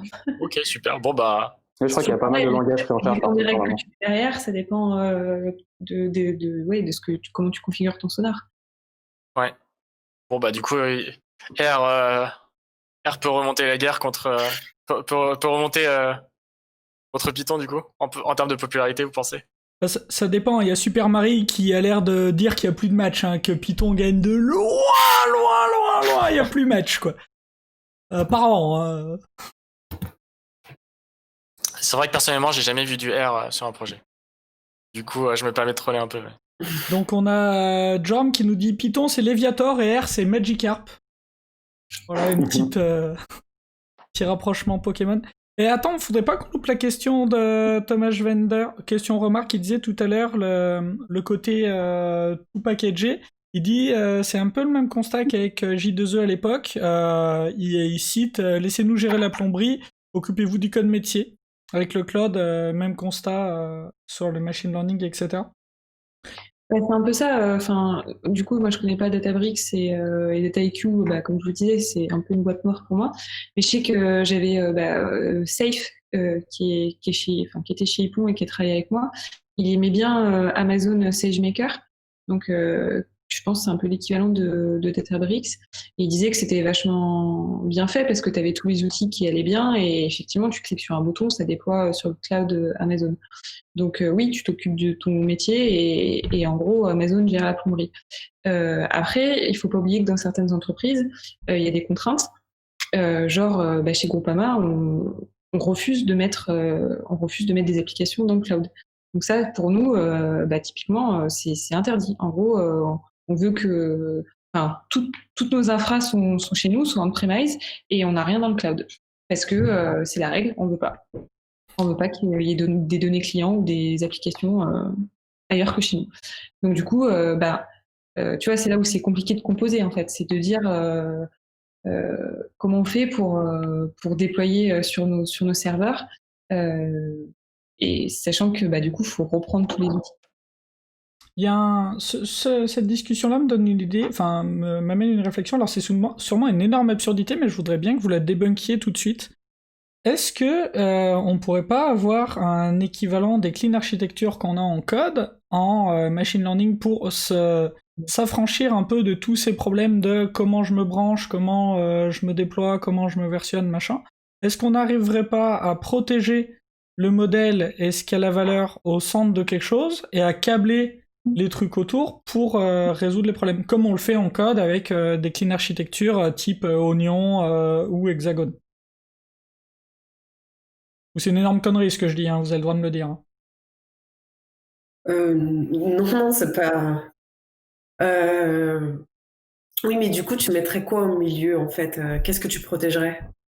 Je suis pas sûre d'avoir totalement compris. Pour moi, ça reste quand même... Il y a quand même un binaire à un moment, quelque chose qui... Il y a quand même un code, un binaire, un exécutable qui représente cet algo qu'on veut faire avec tout l'apprentissage, avec tout ce qui va avec. Pour moi, il y a quand même... j'ai du mal à comprendre qu'il n'y ait pas un binaire zippé, machin, bref. Un truc qui soit le modèle et qu'on pourrait protéger. Alors, quand tu parles de modèle, tu parles du code source ou tu parles du modèle, justement? Parce que tout à l'heure, on a décrit que dans un projet, il y avait le modèle, il y avait les données, donc le dataset et le code source. Ce que tu aimerais packager, toi, ça serait quoi? Le modèle. Bah, le modèle avec MLflow, par exemple, on peut versionner, effectivement. C'est Et pas le le code, versionner. c'est... C'est pas le versionner. Hein. C'est le serialiser, le C'est mettre dans le- un coin et le packager, ouais. retenir. Et Le packager. réussir à le protéger et à avoir des interfaces avec le reste du monde qui font que il reste utilisable, quoi. J'en sais rien, c'est peut-être une connerie. Hein. Bah, du coup, tu peux le packager, tu peux le serialiser. C'est ce que disait Pauline, je crois que tu parlais de Pickle tout à l'heure. Mm. Donc, c'est un format de serialisation en data science qui est assez connu. Donc, tu peux avoir ton modèle à un instant T. Et effectivement, ça, tu peux le protéger. Par contre, le truc, c'est que tu as parfois du mal à savoir qu'est-ce qui fait que tu en es arrivé là. Et quelles données, par exemple. Parce qu'on va pas parler, mais les données ont une énorme influence sur tout ça et peut-être parfois même plus que ce qu'on peut coder, quoi. Ok, j'ai ma réponse. C'est ça, en fait, si tu te rappelles, Colin, c'est ce que j'ai fait en fait. En gros, moi j'ai demandé aux personnes qui travaillaient dans DataIQ de sérialiser leur modèle sous un format Pickle, vu que c'est du Python, puis ça allait bien, et de sérialiser le modèle et la data prep qui allait bien pour utiliser ce modèle. Et ensuite, moi j'ai juste pris ce Pickle, je l'ai chargé dans une API REST Python basique avec Flask, et j'ai déployé ça sous forme de microservices. Donc là, c'est un peu ça. Et du coup, mon Pickle, il est sur un data storage quelque part sécurisé. Et ça marche bien en fait, parce que du coup, tu te dis, le data scientist, il fait ses expérimentations dans DataIQ, il fait tout ce qu'il a besoin de faire, et quand il veut déployer, en gros, il sérialise et c'est fini, quoi. Moi, j'ai un truc automatique. Et c'est tourné sur un serveur, ça, du coup? Ouais. Bah non, c'est dans un conteneur sur OpenShift. D'accord, et c'était pas du tout distribué, c'est ça? Distribué, c'est-à-dire? C'était sur un seul nœud. Lorsque les clients appelaient du coup le microservice, ça appelait du coup ton unique serveur qui renvoyait, enfin qui exécutait le modèle avec les données, enfin le modèle entraîné avec les données que tu lui envoies et va lui répondre, c'est tout. Bah en fait, Il y a pas un réseau de nœuds qui font, enfin avec un système un peu à la MapReduce qui va distribuer du coup tes calculs et ressortir le résultat. non, c'est un conteneur en fait. Donc du coup, dans le conteneur, tu mets ton modèle, et en fait, quand l'application donc Flask elle démarre, elle charge le modèle, et en gros, quand tu l'appelles, tu fais un post avec les données que tu as besoin d'avoir le résultat, et ça passe les données en entrée du modèle. Il y a la data prep qui est inclus en gros dans le Pickle, et ça te sort ton résultat. Ce que tu veux dire, Vincent, c'est que si ton modèle il est gourmand en ressources, qu'est-ce que tu ferais, quoi? Ah bah, du coup, c'est à toi d'adapter ton conteneur pour qu'il y ait les ressources qui aillent bien. Tu fais ce qu'on fait depuis des années, tu mets des plus grosses machines et t'en mets plus, Ouais. jusqu'à ce que t'en aies plus. Tu t'es pas en train de penser à des systèmes comme Kubernetes avec plusieurs réplicas, c'est ça? Ouais, par exemple. Ouais, ça, c'est différent. En fait, t'as deux choses. T'as ce que ton modèle il a besoin comme ressource au moment où il fait l'inférence. Donc ça va être forcément lié au conteneur, au pod. Et après, tu as aussi le fait que OpenShift, donc c'est Kubernetes derrière, s'il y a beaucoup de requêtes qui arrivent en même temps, sur le même pod, il va en monter un deuxième il va faire du load balancing en fait. Oui, ok. Donc c'est deux choses différentes en fait. Pour moi, c'est vraiment deux choses différentes. Tu as le load balancing pour gérer tes requêtes HTTP qui arrivent et dire, là, mon pod, il est à 80% de CPU, ou il y a, je sais pas, 1000 requêtes à la seconde, donc il faut que j'en monte un deuxième. Et il y a aussi, non, ce modèle-là, il a besoin d'énormément de CPU, il a besoin d'énormément de GPU. Donc c'est à toi de configurer tes fichiers OpenShift pour dire, alloue-moi tant de mémoire pour ce pod. Ok, ouais, ça marche. Ouais, c'était ça la question. Ok. Mais du coup, là, donc pour revenir au point de Colin, là, du coup, dans ce modèle-là, effectivement, tu sérialises ton modèle à un endroit, tu le mets dans un espèce de stockage, il est sécurisé, il est là. Par contre, si demain, donc là, il tourne en prod, mais ce qui va se passer, c'est que ton modèle, le jour où tu veux le réentraîner, ou si par exemple il y a des biais, ou si, il y a des soucis, comment tu fais, quoi? Tu prends ton téléphone et tu dis à la personne, refais-moi le modèle dans DataIQ et resérialise-le, parce qu'en fait, je m'aperçois qu'en production, ça marche plus. C'est vrai qu'on en est là, quoi. C'est vraiment ça la problématique. Ouais, non, mais c'est vrai qu'on en est là, j'ai tendance à l'oublier. C'est quoi ce sous-entendu? Non, on en est là. Non, mais oui, effectivement. Effectivement. Alors, il y a eu beaucoup de messages dans le chat, Vincent. Je sais pas si t'as suivi. Moi, Ouais, pas. il n'y a pas forcément des questions en tant que telles. Ça continue sur le débat de R à Python. Et alors qui gagne? C'est parti en roue libre. Je crois que Non, Python mais gagne. il y a Nolwenn et R Gnuk dans le chat. Personne gagne. R a plutôt une réputation effectivement universitaire. Et on en a vu dans des projets. Il y a Notamment Thomas qui moi. revenait sur ce que tu disais tout à l'heure, Pauline, que justement, que toutes tes données ne sont pas forcément confidentielles et que c'est pas forcément une solution de tout avoir on-premise dans ton entreprise. Ah, mais Et que- complètement.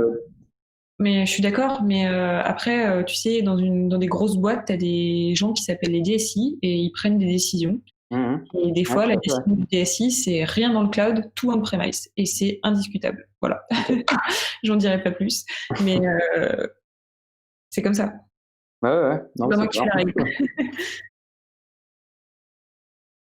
Et oui, la question de Dakimal tout à l'heure qui disait souvent on le met derrière une API. Oui, c'est ce qu'a dit Pauline tout à l'heure avec ses microservices, avec ses web services. C'est ça. Quand tu mettais du coup tes pickles derrière un microservice. Ouais. Ouais. Du coup, la question est répondue.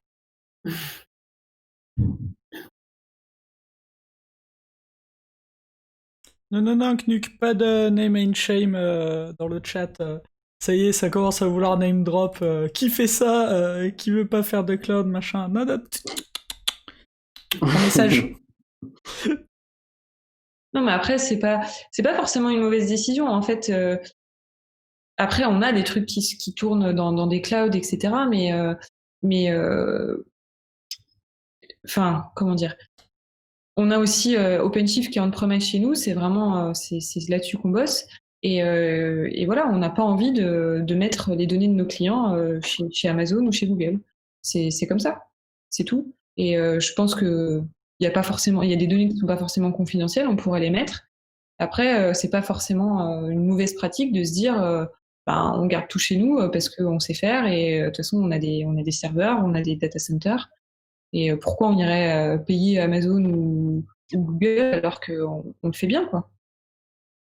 Ouais, grand débat. Ah, ça c'est un éternel débat cloud ou on-premise. Est-ce qu'on a une suite de sujets ou est-ce qu'on continue à troller gentiment avec le chat? Je sais pas si vous aviez un plan, un truc. Ouais, Julien. On a fait pas mal le tour des différents sujets qu'on voulait aborder, notamment les outils, etc. On peut continuer à suivre ce que disent les personnes sur le chat. Ouais, on a parlé des bonnes pratiques, on a parlé des outils. On a pas mal trollé, effectivement. Comme prévu, tout va bien. Comme d'habitude. Du coup, est-ce qu'on a répondu à la question de la reproductibilité, finalement, qui était à la base, comment assurer du coup une reproductibilité. Sous-titre, est-ce que développer pour des data scientists c'est un sale boulot? Quand t'as pas les personnes adéquates, oui, on y a répondu, oui. Ouais. Et les bons outils. On s'est dit qu'on pouvait utiliser les outils classiques de data quality dans un projet de dev. Finalement, c'est ça, c'est un projet data, c'est finalement un projet classique spécialisé data. C'est ça. On n'est pas des aliens. Ouais, c'est ça, ouais. Ouais, c'est vrai. Par contre, je pense qu'il y a quand même des outils dont on a parlé qui répondent à des particularités qui sont pour moi le côté data, qui prend beaucoup d'importance, et le modèle avec les hyperparamètres, quoi. Pour moi, si on arrive à faire versionning, testing de code, de modèle et de data, c'est parfait. Mais bon, ça a l'air simple comme ça, mais c'est pas forcément. Je sais pas ce que t'en penses, Pauline. Ouais.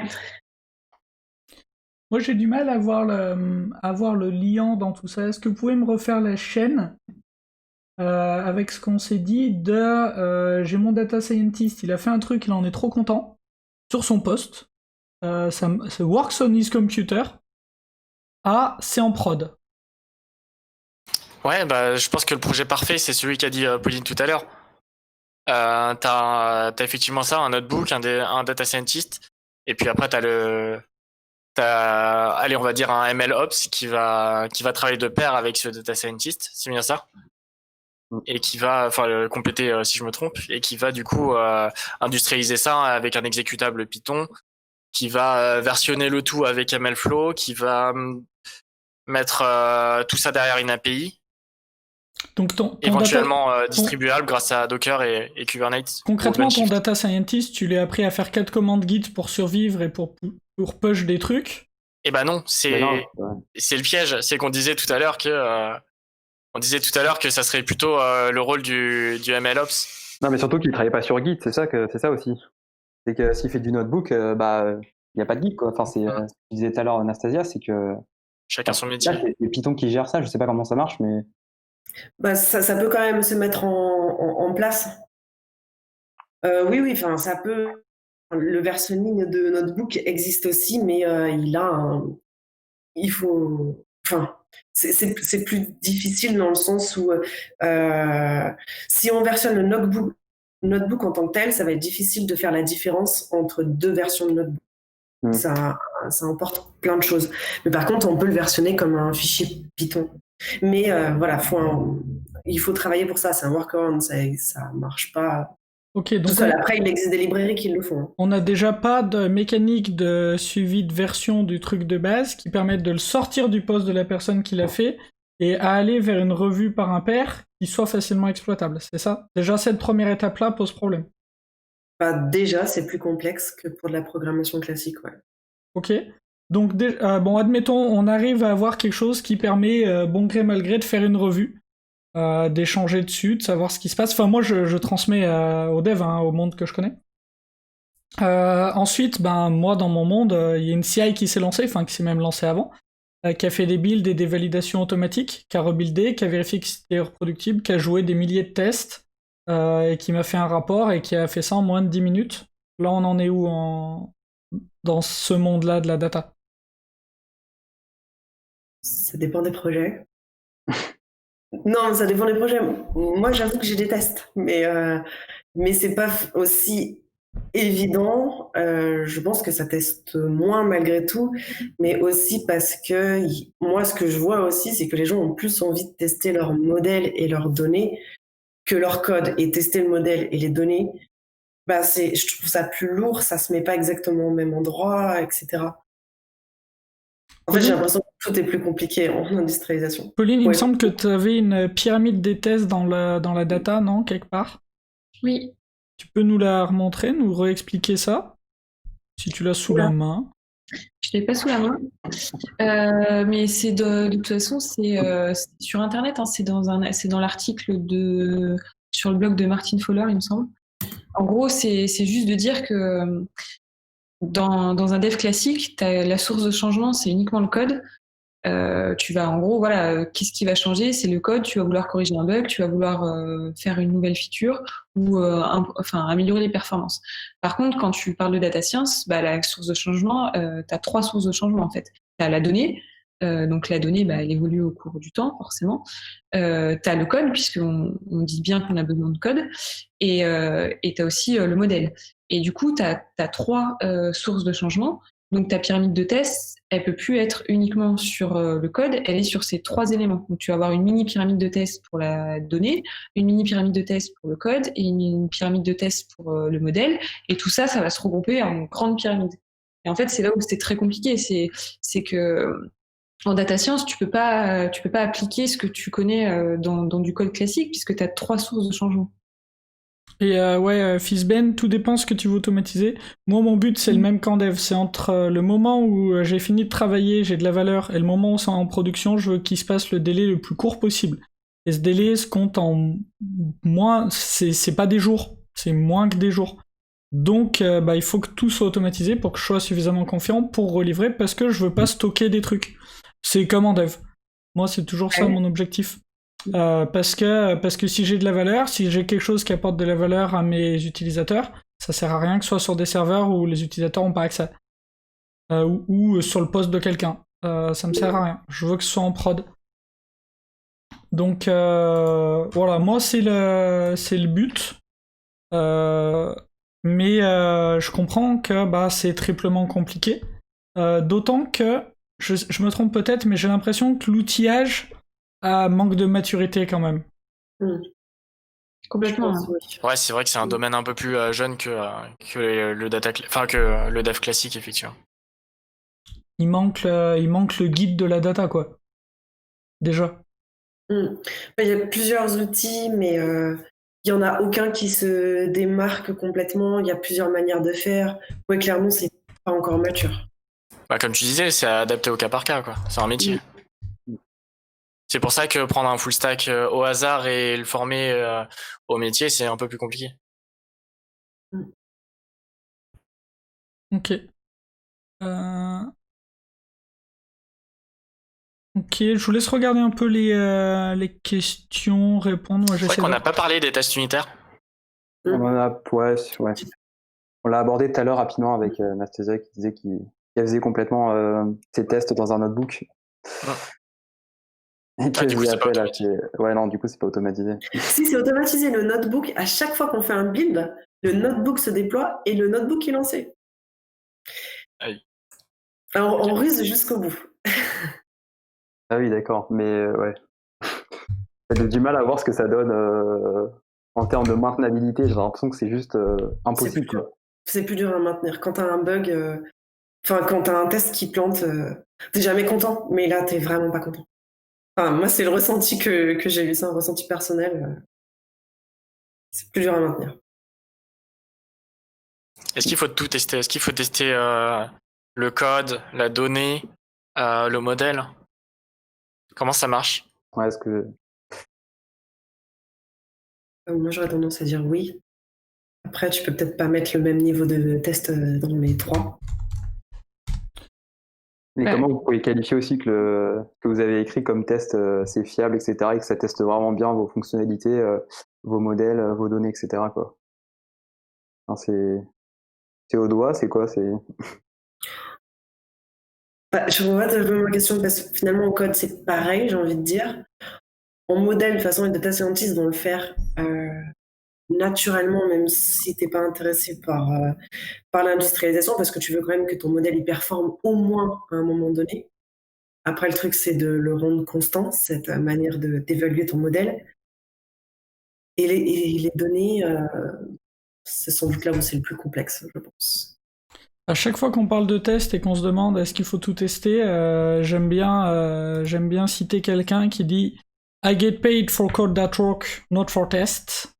Donc je suis payé pour du code qui marche, pas pour faire des tests. Donc je sais pas déjà si ça vous parle, je sais pas si vous connaissez cette citation que je donne souvent. Non. Non. Ken Beck. Ken Beck, donc un des papas du TDD, papa des premiers frameworks de tests unitaires, etc. Je vais relinker le post Stack Overflow où il dit ça, hein, puisque c'est aussi con que ça. Hein. C'est un ancien post qui a été gardé pour la postérité parce que justement, il y a cette phrase-là dedans. On est payé pour du code qui marche, pas pour faire des tests. Donc à partir du moment où nos tests nous donnent une confiance suffisante dans ce qu'on est en train de faire, qu'on n'a pas tout cassé, moi en code, en dev, que les tests ont fait émerger un design dans lequel j'ai suffisamment confiance, j'arrête de faire des tests. Je suis pas là pour tout tester, je suis pas là pour tester tous les cas. Dans la plupart des cas, ça m'intéresse pas. Si j'ai confiance dans ce que je fais suffisamment, si je suis convaincu, I get paid for code that work, not for test. Donc j'imagine qu'on peut, avec ce truc-là en tête, on peut arriver à la même conclusion. Le but, c'est pas de tout tester. De toute façon, c'est pas possible. Les combinatoires sont impossibles. Donc, faut gagner une confiance suffisante. Ouais, mais c'est aussi un moyen de voir, justement, les tests sont là aussi pour ça, c'est que c'est un moyen de voir si, par exemple, il y a une modification qui est faite dans ton code, si un test passe pas, bah, c'est un moyen de voir que rien n'a été cassé aussi. C'est pas qu'une question de voir si tout fonctionne, tu vois. Bien sûr, moi, I get paid for code that work, not for test, du coup, mon code, il a 100,00 de coverage.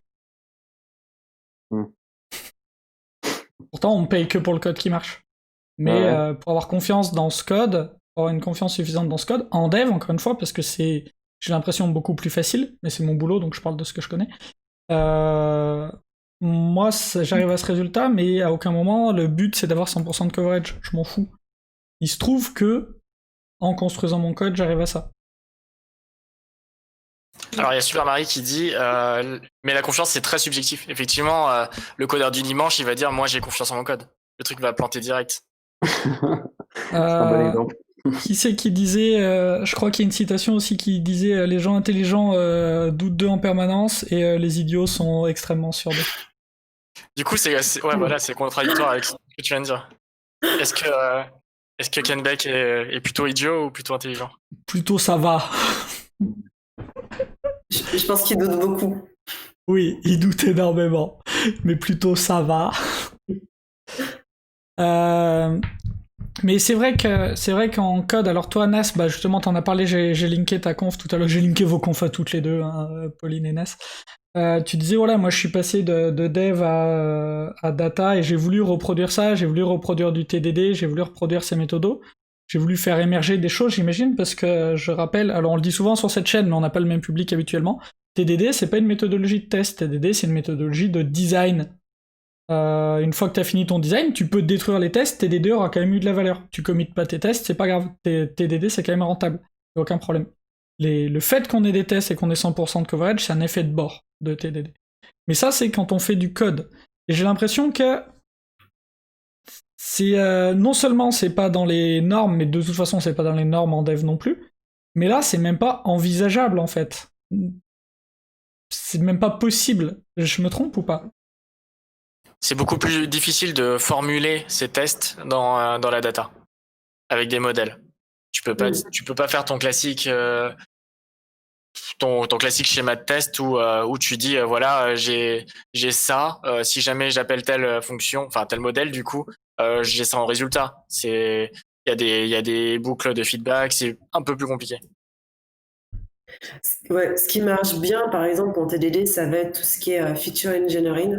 Ça veut dire transformation de la donnée pour qu'elle marche bien dans ton modèle. Ça marche bien en TDD finalement.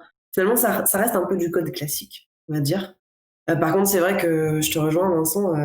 Quand tu essaies d'améliorer un modèle, bah, c'est difficile de savoir ce que tu veux faire, parce que t'es pas en train de développer une fonctionnalité, mais tu es en train d'améliorer un processus qui doit remplacer un processus cognitif. Donc c'est vraiment... Ouais, à partir du moment où tu connais l'output, tu es capable de tester, et ce qui n'est pas le cas pour les modèles, quoi. Ça peut varier en permanence, quoi. Ok, juste rien à voir, mais Thomas Joander qui nous disait on peut toujours tester les getters si on s'ennuie. Bah en fait, s'il n'y a pas besoin de s'ennuyer, si j'ai pas de test, c'est que j'en ai pas besoin. Donc j'ai pas de getter. Et si j'ai un test, c'est pas le getter que je suis en train de tester, c'est la logique qui m'amène à avoir cette donnée en sortie de mon getter. Donc je teste pas le getter, je teste comment j'ai cette donnée. Et si je fais pas des getters, mes getters sont pas systématiques, je fais un getter si j'en ai besoin. Donc tant que j'en ai pas besoin, j'ai pas de getter, donc je suis à 100% de coverage. Et si j'en ai besoin, bah c'est que j'en ai besoin pour quelque chose, que je teste, donc je suis à 100% de coverage. Donc je teste les getters, mais parce que j'en ai besoin. Et des setters, j'en ai pas. Globalement. Je sais pas si ça répond, mais rien à voir avec la data, pardon. C'était dans le chat. Ouais, pardon. Ran, gaffe pas mon magnifique troll. Désolé, tous les trolls ne sont pas assez velus. Certains, je ne les détecte pas, je pense que c'est une question normale, et donc je réponds avec toute la bienveillance qui me caractérise. Est-ce qu'on a d'autres choses à voir? Misère de misère. Est-ce qu'on a d'autres choses à voir? Chat, est-ce que vous avez d'autres questions pour notre table ronde de ce soir? Est-ce que c'est clair? Est-ce que vous avez appris des choses ce soir ou pas du tout? Et vous, intervenants, est-ce que vous avez des questions? Et bien sûr, on fera le retour après, hein, vous inquiétez pas. Ouais, on a fait le tour de tous les sujets qu'on voulait aborder en tout cas. Donc si vous avez des questions dans le chat. En attendant que les questions arrivent, je vous propose un petit Rex de cette soirée, un petit retour. On fera un rôti après si vous êtes d'accord, si ça vous convient. Mais un petit retour, voilà, un petit tour de table de ce que vous avez pensé de ce format, de la soirée, vous, et puis chat, n'hésitez pas, hein, si vous avez des retours aussi. Hein. Julien, je te laisse peut-être commencer. Pardon, excuse-moi, j'ai pas. Du coup, est-ce que t'as un retour sur la soirée, ton ressenti, ton avis, c'était bien, pas bien Ouais, non, c'était cool justement de pouvoir échanger avec des personnes du métier, justement d'avoir différents points de vue de par ces différentes expériences. C'est vrai qu'on n'est pas tout à fait d'accord, mais c'est vrai que c'est un domaine assez complexe, beaucoup d'outils, c'est difficile de faire le tri, etc. Donc forcément, on a des points de vue qui divergent. Donc voilà. Je sais pas si tu es d'accord avec moi, Vincent, mais je sais que tu connais bien. Je pense que tu repenses un peu la même chose que moi, quoi. C'est nickel. Non, mais c'était intéressant. Je pense que c'est cool d'avoir organisé ça, en tout cas. Ok. Vincent, du coup, ton retour Bah, j'ai passé un bon moment, hein, 1h30, j'ai l'impression que c'est pile le bon format. On a pu discuter de tout ce qu'on avait préparé avec Julien, donc ça fait plaisir. Pardon, avec Julien et Anastasia et Pauline, bien sûr, évidemment. Et le problème, c'est on s'est préparé des trucs, des questions pièges et tout, sans Anastasia et sans Pauline, histoire de pas faire le débat avant l'heure. C'est pour ça. Et non, c'était nickel. Je me suis beaucoup amusé. Merci beaucoup d'ailleurs. Ok. Pauline, du coup, ton retour Ouais, mais c'est super intéressant, je trouve, de discuter de ces sujets. C'est vrai qu'on voit que on a toujours plein de questions en suspens et que c'est assez intéressant d'échanger. Puis dans le chat, il y a quand même des bonnes questions, des bons retours, donc ça nous fait rebondir sur les sujets. Voilà, très intéressant. Comment on les tacle, ces questions en suspens? Est-ce qu'il serait pas temps de faire un projet exemple? J'en sais rien, hein, des fois je dis des trucs, c'est des conneries. Hein. Moi, j'ai noté 2 articles qui pouvaient découler de cette discussion. Parce que je suis très article. Il y a les 10 choses à penser en industrialisant un projet à partir d'un notebook. Ça peut être intéressant, ça. Donner 2-3 conseils, 2-3 actions types du style discuter déjà avec le ou la data scientist. Relire tout ça, être blindé en Python, voir comment ça se passe d'habitude, etc. Et un autre article, c'était montrer le projet type, comment ça marche comment ça marche de mettre un pickle derrière un microservice, derrière un Docker, derrière un Kubernetes. Donc un bon article, j'ai mis mon modèle de machine learning en prod, quoi. Qui ressemble vachement à ta conf, Pauline, quand même. Je sais pas si tu as un article. Ma conf. Ouais, que j'ai linké, que je peux relinker. Je sais pas si tu as un article qui va avec cette conf. Non, mais c'est vrai que je pensais à ça. Je pourrais faire un petit article avec un repo GitHub pour montrer tout simplement comment mettre un pickle. Mais c'est vraiment basique en plus. Hein, comment mettre un pickle dans un service REST avec Python et Flask et comment l'utiliser et faire un petit truc et je peux même mettre le GitLab CI que j'ai utilisé pour déployer sur OpenShift. Après, je suis pas sûre qu'il y a beaucoup de gens qui utilisent OpenShift, donc à voir. Mais au moins le petit service Flask, oui, c'est faisable. Ça peut être super intéressant. Et puis, tu dis c'est tout simple, etc. Mais je suis pas sûr, parce qu'à chaque fois que tu présentes ça, dans le chat, donc tu l'as présenté donc ici et au Crafter Lyon, donc c'est 2 communautés très différentes. Il y a très peu d'overlap, Arnold Wanegduc. À chaque fois, les gens se disent ah ouais, mais en fait, ouais, c'est vraiment la solution à plein de trucs. Et j'ai l'impression que c'est un problème que plein de gens ont. Donc pour toi, c'est peut-être devenu assez simple, comme tu dis, mais j'ai l'impression que tu rendrais service de toute façon à plein de monde en présentant ça de manière publique. Ok. Enfin, c'est l'impression que ça me donne. Ok.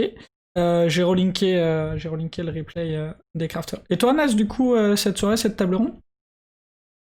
Franchement, c'était top. J'ai vu d'autres points de vue, des points de vue aussi différents de moi. Et du coup, je me retrouve vachement enrichi.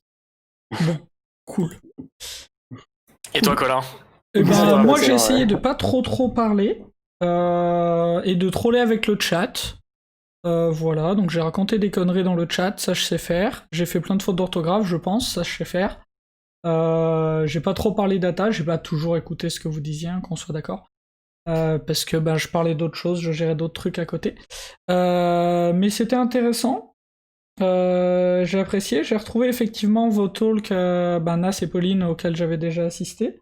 j'ai découvert d'autres choses. Pour moi, il y a encore beaucoup de choses qui restent un grand mystère dans la data parce que très clairement, j'ai été client quelquefois de services Flask qui cachaient derrière des trucs de machine learning, mais j'ai jamais, moi, vraiment gratté. Et il y a encore des choses que j'ai du mal à conceptualiser. Comme je disais tout à l'heure, j'arrive même pas bien à voir quelle forme de binaire on livre. Pour moi, c'est pas clair. Qu'est-ce qu'il y a dans ce binaire? Quand je livre mes applis, pour moi, c'est clair ce qu'il y a dedans. Je vois ce que je livre, je vois les assets, je vois le code, je vois la compilation, je vois ce qui se passe, je vois par où on passe. Là, c'est pas clair. Parce que je m'y suis pas intéressé. Donc ça, j'ai encore un souci sur ça, et et je pense que c'est pour ça qu'il y a des choses que j'arrive pas à comprendre.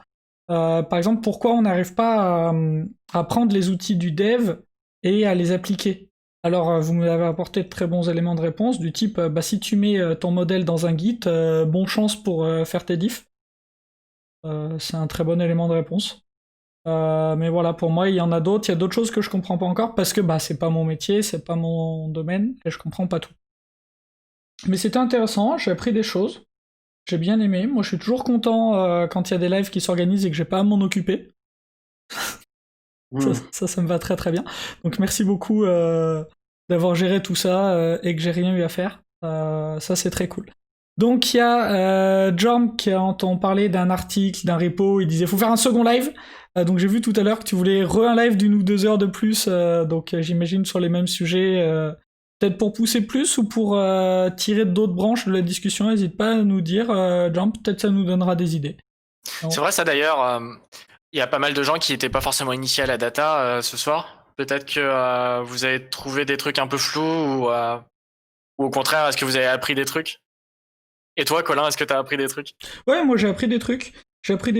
Alors je vous avoue que, mais ça c'est un peu ma maladie, quand vous parlez de liste de techno, ça me fait pareil en dev, hein. Ouais, on va mettre tel techno avec tel techno et tel machin. Ouais, ok, bon, soit, fine, c'est une bonne chose.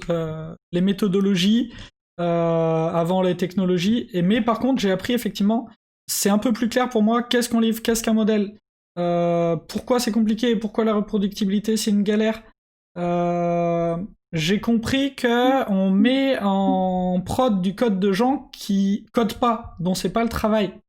Donc nous déjà on a du problème pour mettre en prod du code de développeurs, dont c'est le travail, qu'on fait des années d'études. Et parfois qui croient savoir, et ça voilà. C'est compliqué.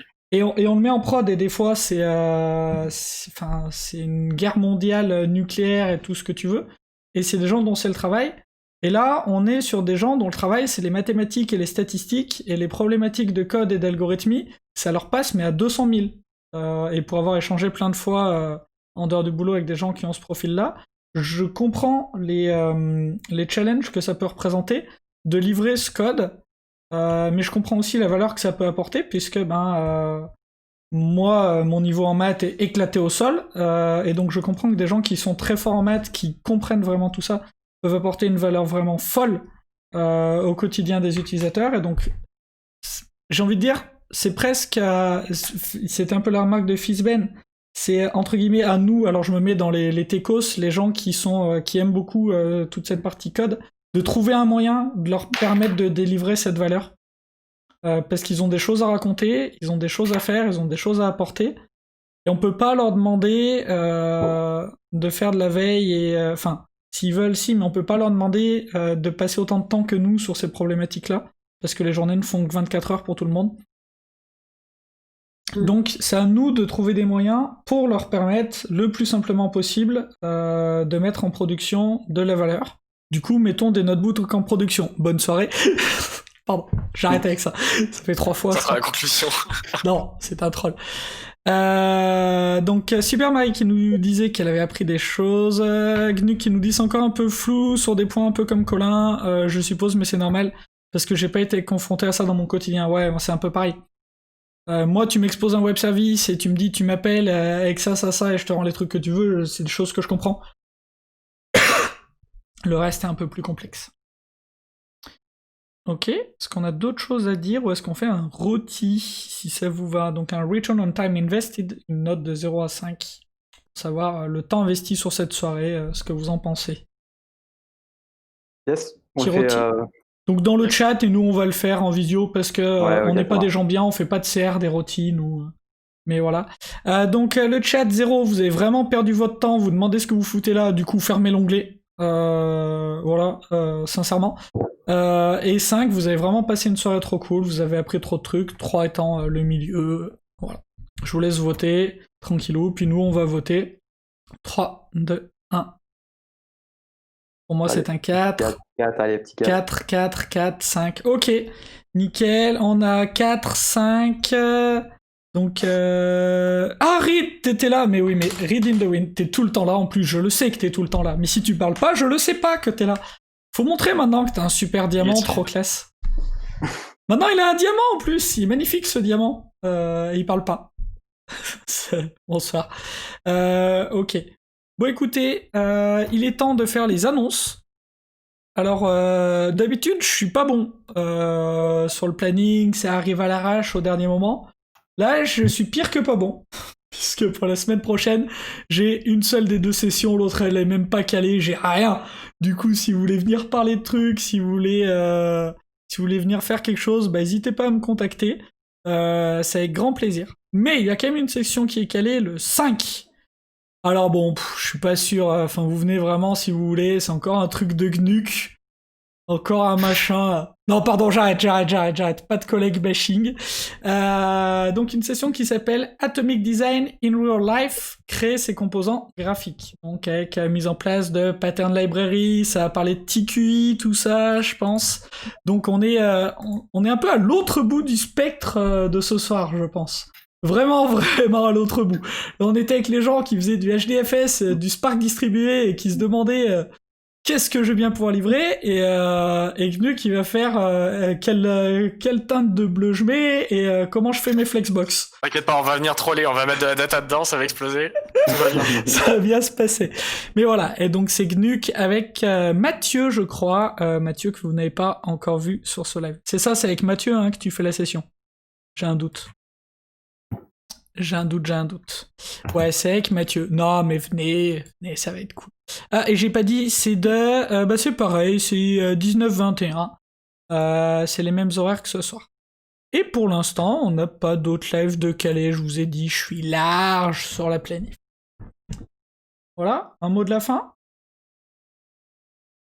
Go data. Chat, on vous dit bonne soirée, codez bien, amusez-vous bien, et à la prochaine. À plus. Salut.